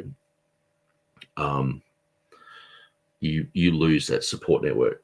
So you sometimes have to rebuild your identity. So people who have left, they have to rediscover who they are outside of the church. And this is why I've made some videos on my website, waymanmitchell.com, of just some basic things that were really helpful for me when I was outside of CFM, to get me away from that type of codependent thinking that I need someone above me, that I need a babysitter, sort of thing. Oh, pastor, sort of thing. See, the thing is, the Potter's House is like a spiritual mafia. If you join the mafia, you can't just leave. You can't go, okay, well, my 10 years is up and I'm going to move on. No, to do that, you have to do something extraordinary. And then they'll go, okay, you can go. But it's like, usually that in the Potter's House, I've seen some people go, well, I'm trapped here for life. The only way I can actually get out of here is by joining the military. And I've seen people join the military, and deep down, I know it's because they just didn't want to be part of the church, not because they really wanted to be in the military. And other pastors' kids, what they do is they're like, well, I want to pursue higher studies. And so they pursue things and they go off to become, an engineer or a programmer or what, and they had to go and study higher studies in some university. And, there's a Potter's House church there as well, but they can just sort of attend it bit lukewarmy, sort of thing. And that's their way of getting it. So a lot of people have these exit strategies, and it's usually the smarter ones. They're like, they've already figured this stuff out. The dumber ones, they're like just in it for the long haul. Like, I'm a lifer, It's like joining the Hells Angels. You don't just join the Hells Angels and like 5 years later go, well, I love riding motorcycles with you guys. And, we've had some good times and bad times, but, I'm off. I'm going to start my florist shop. You're not just going to leave the Hells Angels. you're probably going to get a knife in your back, or something's bad's going to happen to you. And so this is the thing with the Potter's House. No one can leave successfully. Who's left the Hell's Angels successfully? A few. Who's left the Mafia successfully? This is the thing spiritually. Who's left the Potter's House successfully? You don't, because it's a spiritual mafia. It's spiritual Hell's Angels. Once you join, no one ever leaves us. It's like, what, you want to leave? No. You can't ever leave. And they have a doctrine that says God has placed you in the body where he sees fit. Now, notice in context, it's talking to the church in Corinth. So they're a church there, and it says they've been placed in the body as God sees fit. So they're part of the body. There's hands and feet and all the rest of it. That in no way says that they have to stay in Corinth, does it? Now, they might be part of a body. See, the thing is, if you've got 500 people where they all play their own part, that's all it's saying. If you've got 10 people, well, they're all playing their own part. But it doesn't mean that if you go, that someone else can't fill that role. And so they have this false teaching that you can never leave the church that you got saved in. This is diabolical. This is unscriptural. This is control freak, micromanagement. And they say this when you're a new convert. You just come in, you're like, okay, well, we believe in the Father, the Son, and the Holy Spirit, and we believe in tithing and submit to headship, and Jesus is God too, and you can't ever leave this church or the fellowship that it's in. Okay, and then that's the Potter's House. And so I know some people have benefited from seeing counselors and all that sort of stuff. I'm always just so skeptical of that type of thing. But I have heard of people going to other pastors and just saying, just talk to me about what I'm going through. And some things have really helped, So it's sort of like a deprogramming sort of thing. But I don't recommend it. But some people who I know really well have said, when they left, they went to another church and were talking to the pastor, and just they were trained in counseling and just went, you're going through this, and this. And remember, the Bible says this, and they were like, wow, I'm liberated. So some people it's helped. And I guess there is a difference between secular counseling and biblical counseling.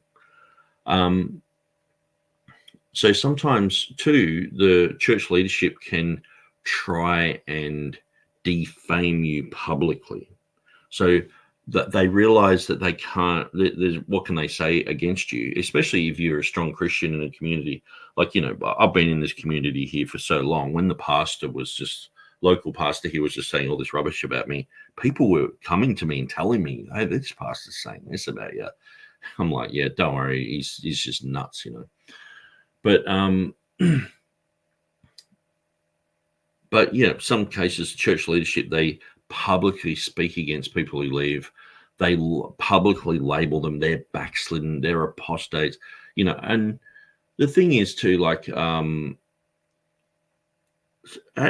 at times, I would look back at when I was in the Potter's House, and I wasn't doing that much. I was doing quite a lot, but you sort of get entangled in a lot of church stuff. So you're doing a lot of music practice. You're doing a lot of, sometimes there's drama groups, Heaven's Gates, Hell's Flames. You've got, so I was a song service leader, so you're practicing that. And then you got church 3 times a week. So you're sort of in a washing machine. You're just constantly in the church and doing all this stuff. Then you got morning prayer for an hour every day that you have to go to keep your ministry. All this sort of stuff. And so I look back, like, say the recent video that I put up in Bougainville. So I've been to Bougainville like 7 times. And you look at what I was doing there. I'm like, man, in the Potter's House, I wouldn't have the freedom to do that. I wouldn't have the time to do it. There, it's like, no, you have to be regimented and go to this church service and do this and do that. And it's just all, hopefully Wayman approved. But when you're free from that, you can just do whatever you want. It's like, it's amazing how creative you get for the kingdom of God with your own thoughts, you know, because some things work differently in other countries. You can't just get what's working in the Philippines today and go, well, the whole world has to hear about this method and we all have to submit under some Filipino guy and do what he says. It's like, sometimes this whole street preaching thing doesn't work. Some people hate that. They see street preachers and they're turned off.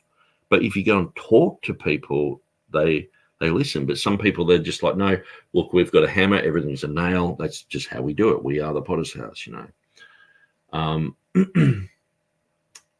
So there can be issues legally as well. So, you know, I could take the church here to court for the defamation, for the things that the current pastor has said about me, which basically the previous pastor who I had problems with said to him, and just said, because instead of him getting the blame for lying to everyone and everyone, because I'm still friends with all those people, I can ring them up and talk to them. And so when things started getting said, I contacted all these people. I'm like, so did you ever leave the church because of me? And they're like, no. This was the accusation that I caused all these people to leave.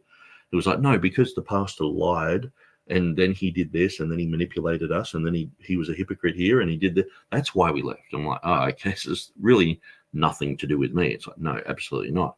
And I left after most people. So the whole thing was when the pastor left, he scapegoated me. So the new pastor was like, oh, you're to blame for everything. And he was saying this type of thing, where even the people in the church were like, sort of like looking at that whole narrative and going, no, we know Nick. He didn't. He was hanging around right till the end. There was only about 20 people left when he left, you know. But they can be legal challenges. I know there's a church in Fiji. I remember being there in 2001, and I remember seeing Pastor Larry there in Fiji, and we were told he's like got the pox.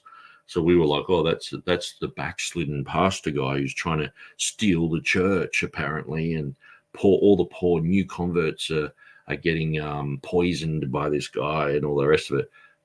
Full story is like he invested a whole bunch of his own money into that church. Sure, there was other donations and things, but then when he pulled out of that group, Wayman Mitchell had been suing him for like 10 years, and it had gotten up to like $500,000 worth of legal costs, and it's just bizarre when if you just type in Fiji Potter's House lawsuit, it's sort of everywhere. But there was a lot of strange things being said. I remember I was there with Pastor Perry when he was there, and he was getting slandered as well. So because, you know, people in the secular world, that they'll say whatever they want about the whole situation. But yeah, it was just a mess. And so usually it can come down to financial issues with pastors, where people start going, hang on, where did that money go? And that they're like, oh, you know, and they start getting, you know, fudging the figures a little bit. And, you know, we had my good friend who, New Zealand guy who's recently passed away, unfortunately. Now, he gave $80,000 for a couple to go to Bougainville. So this was back in 2008.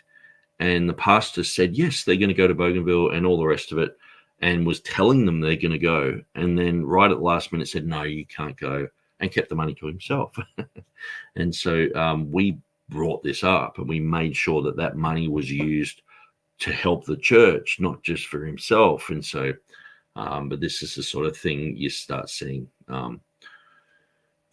So one thing that's probably going to happen if you leave Christian Fellowship Ministries is you're going to have to formulate your belief system once again.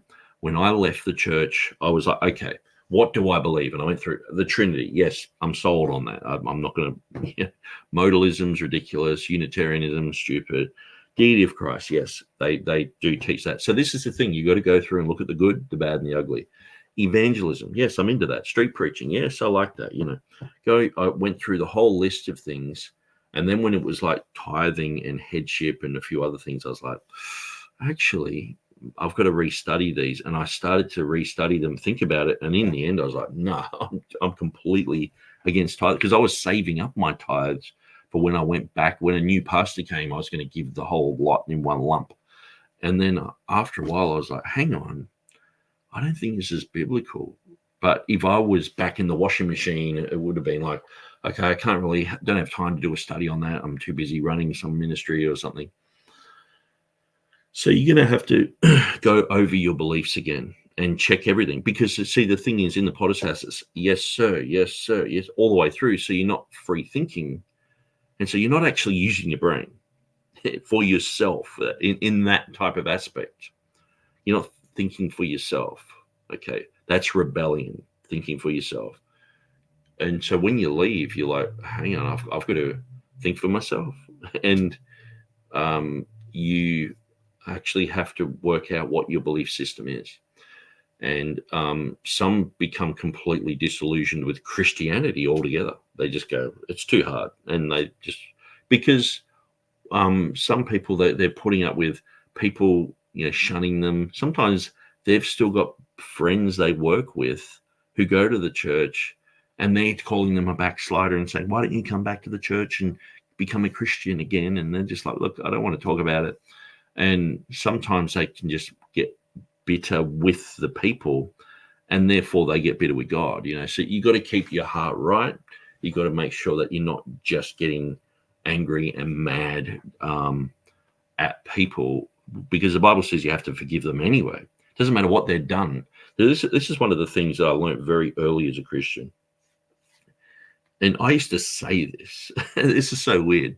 I remember I was 6 months saved and I was saying, even if the pastor jumps down from the pulpit and punches you in the face, you've still got to forgive him and you still have to keep your heart right with God. And I was saying stuff like this. It was pretty weird, but it was true. Eventually, pastors do bad things and rip you off, whatever, and they betrayed you. And you feel like you've been punched in the head by them. But you're like, okay, well, Jesus turned the other cheek. Jesus said, forgive, love your enemies, do good to those who hate you. They're persecuting you. They've become the Pharisees. You're the innocent party here. But I understand not everyone who leaves is the innocent party, in a sense where some people leave because of the guys, the chickie babes, the whatever. They're chasing something that they know deep down is immoral, and then they leave. So that's a whole different scenario, which I guess I don't relate to.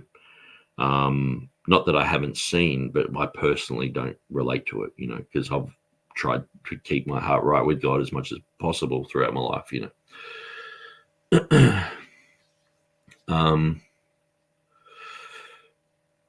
and so then there's the whole thing of people, saying you're a backslider, saying you're a rebel or whatever. And one of the amazing things is I remember there was some people in and out of the church that was so toxic. And I remember one time the pastor saying that he felt like the guy was going to bash him up one time. He rang up on the phone and said, I want to meet you. And he actually didn't meet with him. He felt like he was going to get bashed. And so, but he was allowed back in the church and then out again, then back in and out again. But when I left, I've never been invited back, ever. And I actually said that to one pastor. I said, he said, well, maybe one time you could come back to the church. And I said, well, the funny thing is, out of after 10 years of being out of the church, you're the only person who's ever said that I should go back. Everyone else has just said, you're out, because they know that I have an intellectual argument against them, that I can hold my weight with doctrine, and I can clearly point out the flaws that they're preaching. And so this rocks their boat. And so now there is a few comments here. Where are we? Hillbilly says, I'd sooner pay $1,000 to watch an ant eat a bale of hay. Keep It Original says, the headship covering argument. Yes, you know it well. Hillbilly says, if you get a gold watch from the mafia, it's probably already had a wrist in it. That's really good, and that's like the Potter's House. If you get a gold watch from the Potter's House, it's probably already some other disciple somewhere has already worn it, and they've been booted out, or they've like left disillusioned because they just couldn't get controlled. Salvation has an address. Hillbilly says, I'm a pilot, Nick. Many years ago, I got offered a job out of Colombia. It paid way too much, and there was no quitting. Was that for the CIA? I'm pretty sure the cocaine import agency. They found a plane full of coke one time, and it was a CIA plane, and that they couldn't deny it. It was like everyone knew it fell, and they looked at it, and it's full of cocaine. It's like, okay, what do we do with that? But it's a really good illustration with being a pilot about being instrument rated, which you'd probably know all about. And, you can sort of fly looking at things, but being instrument rated is a really good place to be. And that's hearing, the voice of God and go, okay, well, you can't see what's in front of you. So you're walking by faith, not by sight and all that. It's a good sermon illustration, actually. Keep It Original Ministry says, or God's will has an address. The churches I visited in the Philippines were packed. Yes, I've been to the Philippines, preached over there, went to Iloilo City, Bacolod. I was preaching in Bacolod City, street preaching in Ilo. Beautiful people, lovely place. I could go there for 6 months and enjoy myself preaching and having a great time. And most people understand English. If you speak like an American, I would street preach there and say, for God so loved the world that he gave his only begotten son. Now, if I talked like an Australian, if I'm like, for God so loved the world, people were just looking at me crazy.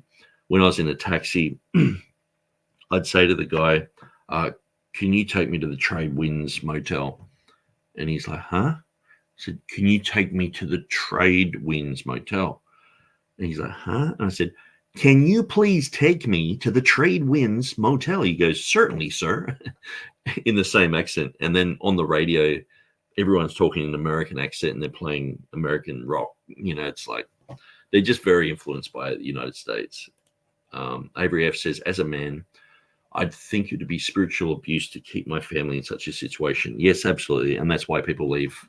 That's why there's a high attrition rate in the Potter's House Church. James says, a quick read is Psychological Operations and Guerrilla Warfare. It was the playbook for making the Contras in Nicaragua into Christian militias. Wikipedia article has a link to the full text. Okay, that's interesting, because I might look into that, because I am fascinated by Ollie North and all that happened there with the Iran-Contra affair and Ronald Reagan, his involvement. And it's quite a messy thing, but it's interesting to know about, and how the Americans were caught funding Iran and Iraq in their war that killed 1 million people, and chemical weapons was used because the Americans supplied them, and also how that money was funded to support the Contras in Nicaragua. And so it's a very interesting story. It's like one of those moments in history where you can really see the hand of the military-industrial complex at play there. And you see it every now and then with drug wars and things, but that's a pretty clear picture. So we've looked at glass-jaw disciples, we've looked at leaving, and so then we're looking at rebellion. But I think, people understand the Potter's House. Their understanding of rebellion is if you've left, if you were just speaking against a pastor, you've left. So when I do these videos on the Potter's House, I've created an intro, so it will also be an outro. So I would recommend, when I'm doing the outro, to watch it, listen to what's being said there. I'm not in support of what's being said there. That was one of the things that I thought, well, maybe people think I'm actually preaching this, but definitely not. So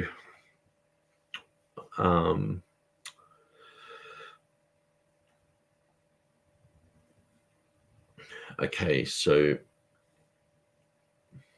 I think I've said everything that needs to be said on this issue of leaving.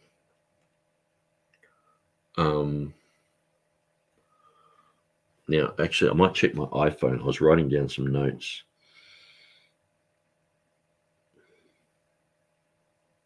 Yeah. I heard one pastor say, you are one cup of coffee away from backsliding. Because if you have a cup of coffee with the wrong person, with the wrong influence, you could be out of the will of God for your life. Well, if that's what I mean about the glass jaw disciples, are they that fragile?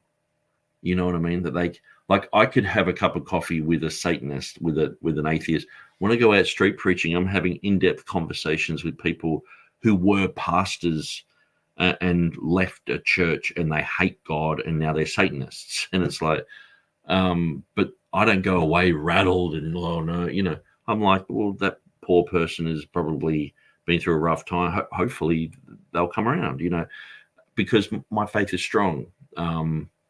And I guess, you know, I've come out of the potter's house and gone, well, I'm still serving God. You know, I don't care what they're going to do. I'm going to do my thing. And I got saved outside of the potter's house. I think sometimes that's a big thing too. I got saved in my bedroom and then I joined the potter's house. And so some people get saved like, you know, in the church, and they owe everything to the church and owe everything to Wayman Mitchell. And one of the things is too, they think that they are like the Gurkhas, the SAS guys. Hardly anyone's ever heard of them. Like, it's sort of like we've got 3,500 churches around the world. And I remember when I was in there, it was like 2,900 or something. And I'm like, it's only an extra 600. And seriously, if I was planning churches in Papua New Guinea, you could put a church in every town there and have 50 people coming. Like, the people just want to come and hear someone. Yeah, the SDA churches are huge. Foursquare, when I was going to Papua New Guinea in like 2000, they had 600 churches already there. The Potter's House has still only got a handful there. So, I mean, like the Philippines has got like nearly 500 Potter's House churches. You could, you know, I've got churches, you know what I mean? I've got churches in Uganda and in Pakistan. And it's like, I've got churches, you know what I mean? And I'm not trying to do the Potter's House thing and do, you know, but you see what I mean? Like,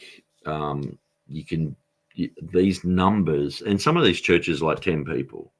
Just say you got 25 people in each one of these churches. Yeah, some are bigger, some are smaller, but it's like they make out that they are like the answer to Christianity. That, you know, that there's just this pride. It's spiritual arrogance.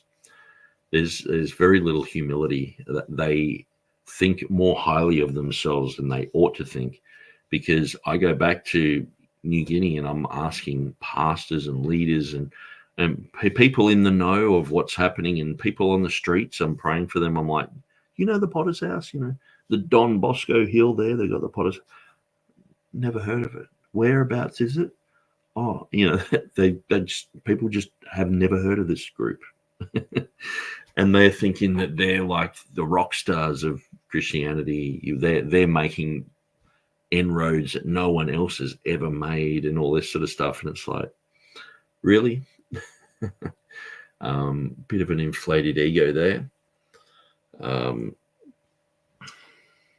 Yeah, so I was thinking, you know, maybe they should be honest and say on a track or when they're out street preaching, say, come on, salvation is free, and then you pay a fee, you pay 10% tithing, then you'll be saved. You continue on in your salvation, and then you've got to invite Wayman Mitchell to be your Lord, because you submit to him, and get Jesus, get Wayman, get the tithing thing down, and then you'll serve God. This is sort of what the Potter's House really does teach. Why aren't they being honest about that from the get-go? Because they know people will just go, well, that's ridiculous. But usually it takes, you know, you being in the church for 10 years and you're like, hang on, that is ridiculous. And then you leave.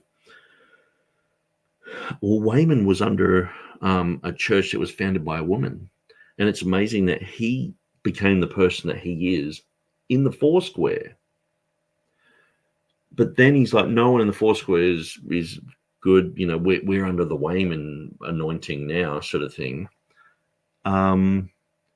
But surely if Wayman came out of the Foursquare, surely some other people like Wayman would be in the Foursquare too. Should we submit under them?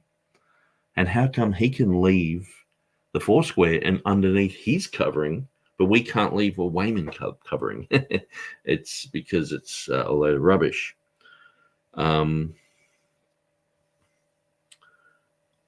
And it's a little bit like Amway. You know, when you get people describe Amway to you, and they're usually like, you know, oh, if you buy a peanut butter, you know, because I introduce you to Amway, I get like, you know, 5 cents out of every sale. So every time you buy the peanut butter from Amway, you know, I get 5 cents. And so if I get a whole bunch of people, then they're all getting that type of you know, peanut butter or whatever goods and perfumes and vitamins and all the rest of it. And so then I end up getting, you know, 5 cents from every person. But then if you win someone and they start buying peanut butter, you get 5 cents, but I get 2 cents, sort of thing. So this is the Amway structure, and this is how Potter's House is set up like this. So it's designed, and not only is it set up like this, the tithing system goes like that. So people who have been sent out by Prescott, where Wayman was from, where Greg Mitchell's there now, people who are under Greg Mitchell, and if he's sent a church out like to Perth, well, Perth is tithing 10% of everything they make back to Prescott and giving it to them. But just say that Perth sent out a church, say to Geraldton, they send 10% to Perth. And then, so I guess only 1% of that makes it back to Prescott. But it is this sort of Amway type of scheme. And so it's so strange, because how come it only goes to Wayman? It goes back to the 1970s. Who else is like, it's funny because when you jump into another fellowship, you're sort of thinking that it's going to be structured like that, and it's usually not. I think they gravitated towards like a Salvation Army type of thing with the captains and, you know, majors and all this sort of thing. Yeah, this whole system, which in William Booth's day was just to sort of get people motivated, and they've got their position and all the rest of it. But I think to have it as an ongoing structure as a church model is it's not really that healthy, because what it does, it creates a you know, you got all the tiers of leadership. You got a pyramid structure instead of the upside down pyramid that Jesus taught, of having the if you want to be the greatest, you're the servant of all, you know. So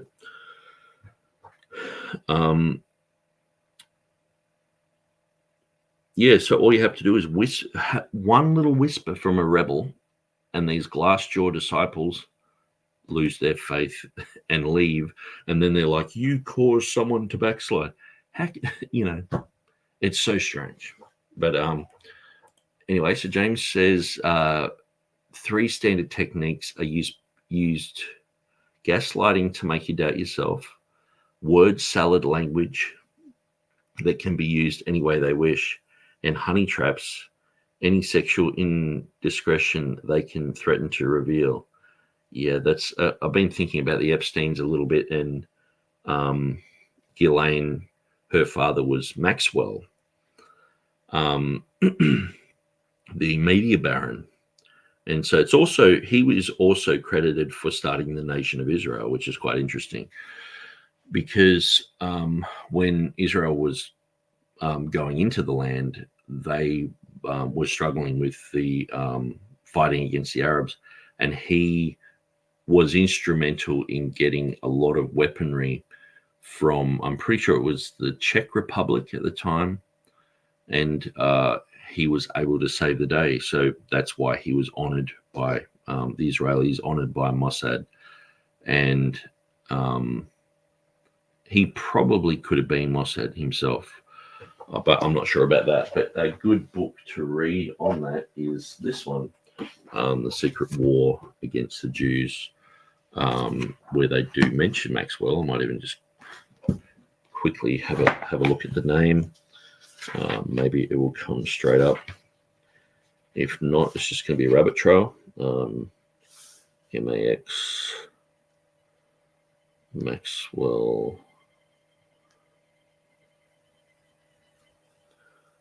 Yeah, Robert Maxwell. Actually, there's quite a lot. Israel Armament, 196. Let's have a quick look at that. 196. Robert Maxwell's Czech guns. The history books say the 1948 Israel War for Independence was fought with American guns and homemade weapons from underground factories in Palestine. It was a victory of brave Jews against much better equipped Arabs. Our sources in the intelligence community say there is a bit of truth in that, but not much. And so then they say British intelligence agent by the name of Robert Maxwell provided a critical link to the supply of arms from the communist Czechoslovakia that saved Israel in 1948. So this is chapter 9. So I might just quickly show that. It's interesting history anyway. It's not really to do with what I'm talking about. Robert Maxwell's Czech guns. So this is a book called The Secret War Against the Jews, written in the 1990s. They interviewed 500 spies from the CIA, KGB, MI6, all the rest of it. So it's a bit of interesting history there. It's definitely coming from a Jewish perspective. It's sort of saying that they are the victims of a war against the Jews, that the royal family was against the Jews. The CIA, FBI, everyone was pretty much against the Jews, against Israel, where I sort of do find that hard to believe. But they have some interesting things to say. Hillbilly says, my wife still owns property in the Philippines. My brother-in-law is a pastor there. Okay, that's really nice because, yeah, it's a great place to visit. It's so open to the gospel. And Filipino people are just very friendly. I always have good interactions with Filipinos. Hillbilly says, it makes me uncomfortable, but in the Philippines, I get treated like some kind of celebrity. They drag me down to the front row at churches and people would make room. I felt guilty.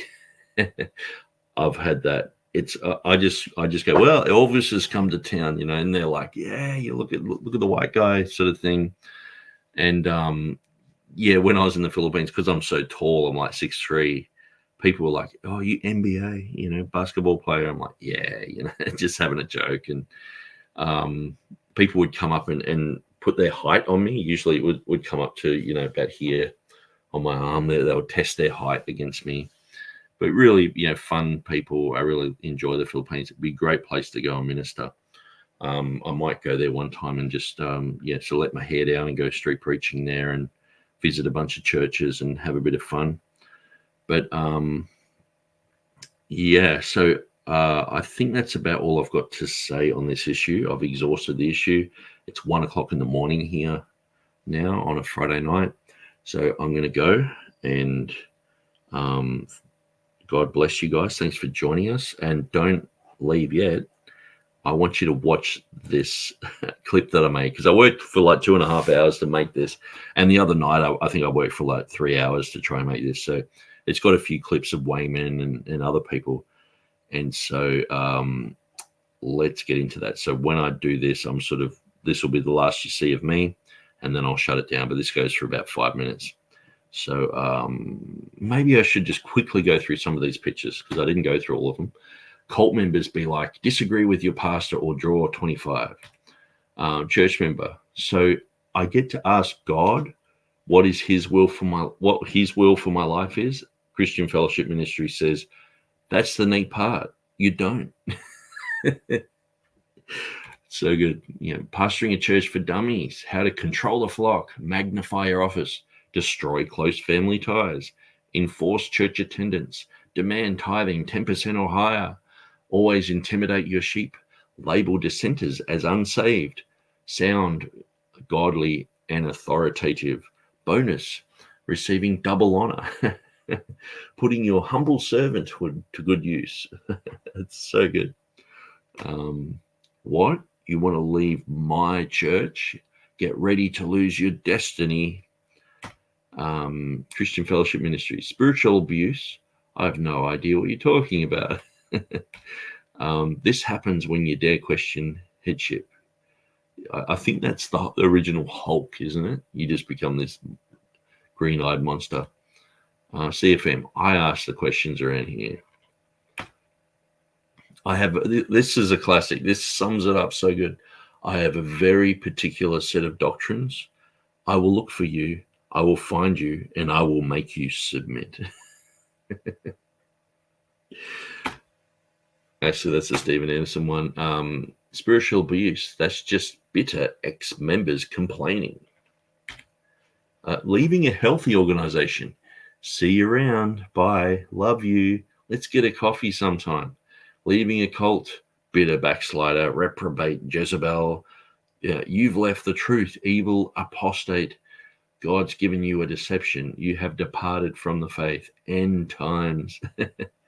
Just, yeah. Looks like a flyer. The conflict resolution letter. There's Wayman Mitchell there. So you got to submit to Wayman. Have you invited Wayman into your heart? Are you submitted to him? Are you under his umbrella? Get under the spout where the glory comes out. You can still be friends with people who leave your church. We aren't in gangs. It's like a gang. You're joining the Crips of the Bloods. No one can leave us. You know. This is one of Wayman's flyers when he came to Perth. UFOs. What on earth is happening? So it's just sort of like anything. He's not really going to talk about UFOs, is he? And so, International Foursquare Church, notice, doesn't say Potter's House, does it? How come he can leave a group, but we can't? Catch your stupidity, insert $100. Tithe or go to hell. Yeah, right. So this is in Wayman's, this is in the Prescott Church. So this is his study there. Now, if my study was that messy, the pastor that I have problems with, he would say that I had something spiritually wrong with me because of this mess. I've actually heard guys, not Potter's House guys, but there was one guy in Byron Bay at the New Earth tribe, which is like a Bethel type of church, and that was his wife, and she said, "If you got a messy house, that means you need deliverance from spirits." And I was just like, "No, you're probably just busy or you're lazy." You know, it's like, no, you got a demon. Well, how stupid. So, but anyway, so this is his office, and I'm not saying that some of the sermons weren't really good. You know, obviously he's got a following. People don't just follow you because you you have to submit and all that. People follow willingly and go, yeah, well, he's preaching good. It's like, say, someone like Chuck Smith, and then Chuck Smith turning around saying, yeah, and you can never leave. And it's like, oh, didn't know that bit. There's Wayman Mitchell. You got to submit to Wayman. Get under the spout where the glory comes out. Get some money out of you. Yeah, here we have the interesting thing in the healing book. It says stroke is related to hate, self-pity, and to cast out death. But unfortunately, Tom Payne has recently had a stroke. He's the leader of the Australian Fellowship up until I think it was recently. And he's had a stroke. So, so we'll go through Wayman's healing book. So yeah, some people have said this is idolatry to have this here, but I think the thing is, like, if people would have Charles Haddon Spurgeon's desk or whatever, and but probably at the front of the church is a little bit. But then again, they're right into him, so I don't really see it as that much of a problem. You go to oops, that came up as a video. And I shut it all down. Yeah, and that was the last one. That's fine. Oh, actually, no, there is a couple more. If you go to any Salvation Army, they've got pictures of William Booth on the wall. I don't think it's idolatry. It's just like, well, that's what we're identifying with. No, I will follow Jesus. You just follow me. Yeah, here's a really good example. Wayman Mitchell up top, Potter's House pastors there, Potter's House congregations, and people who have left the Potter's house.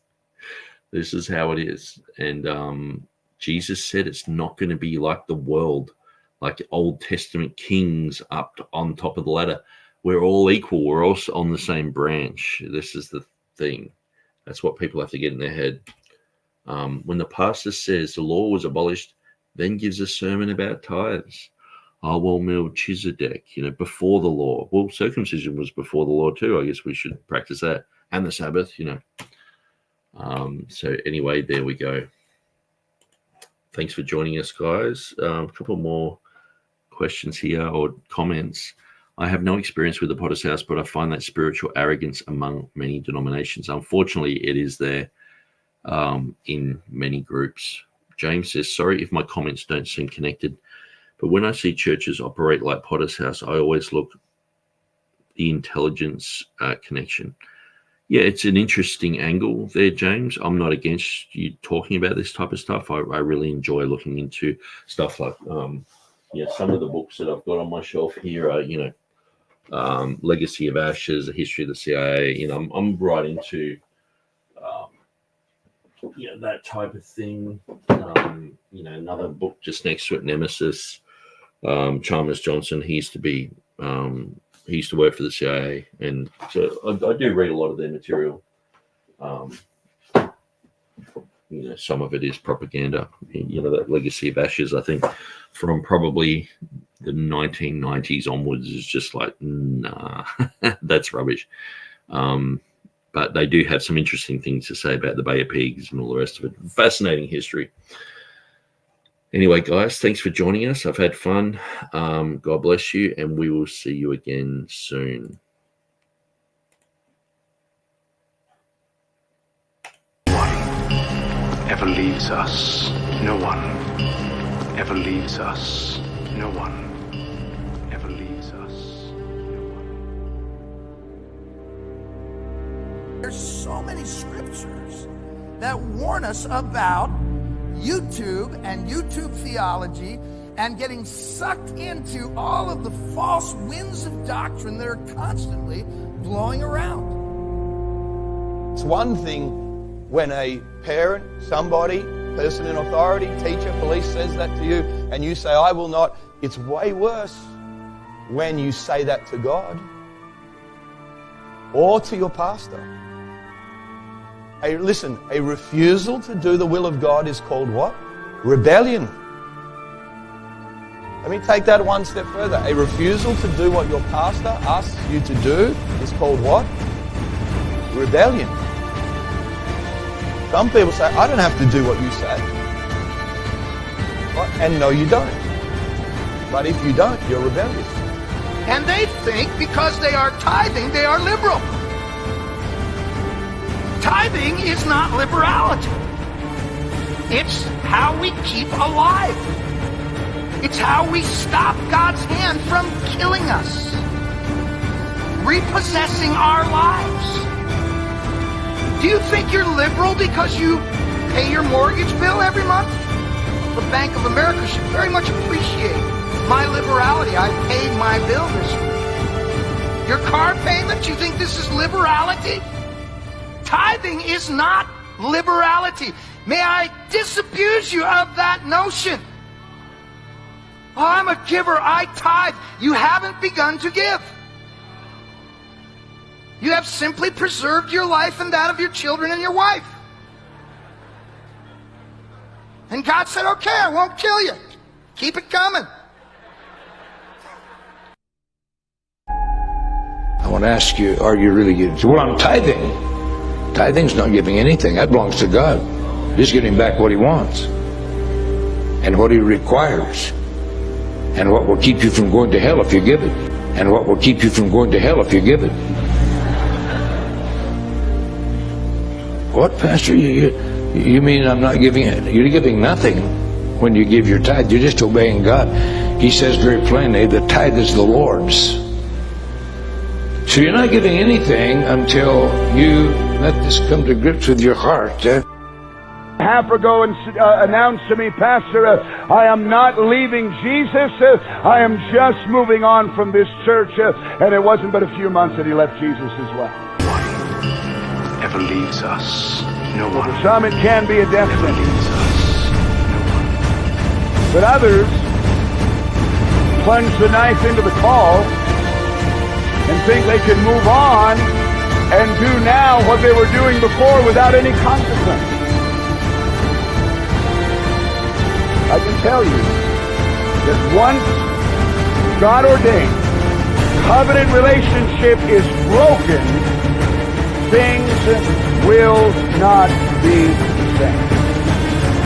The genius of God has been invested in our fellowship through Pastor Mitchell, and many of you here, and one of my real burdens is some of our younger disciples and pastors, you have no idea what you are protected from, the insanity, the self-preserving spirit, covenant-breaking spirit of the religious world.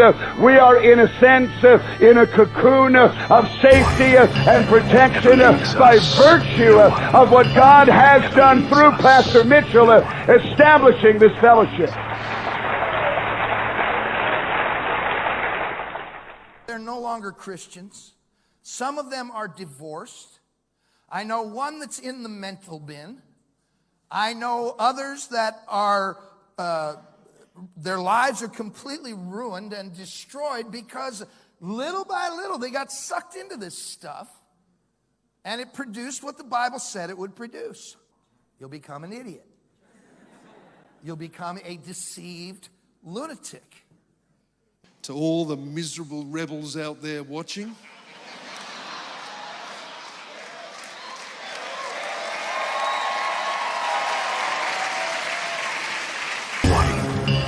ever leaves us. No one ever leaves us. No one.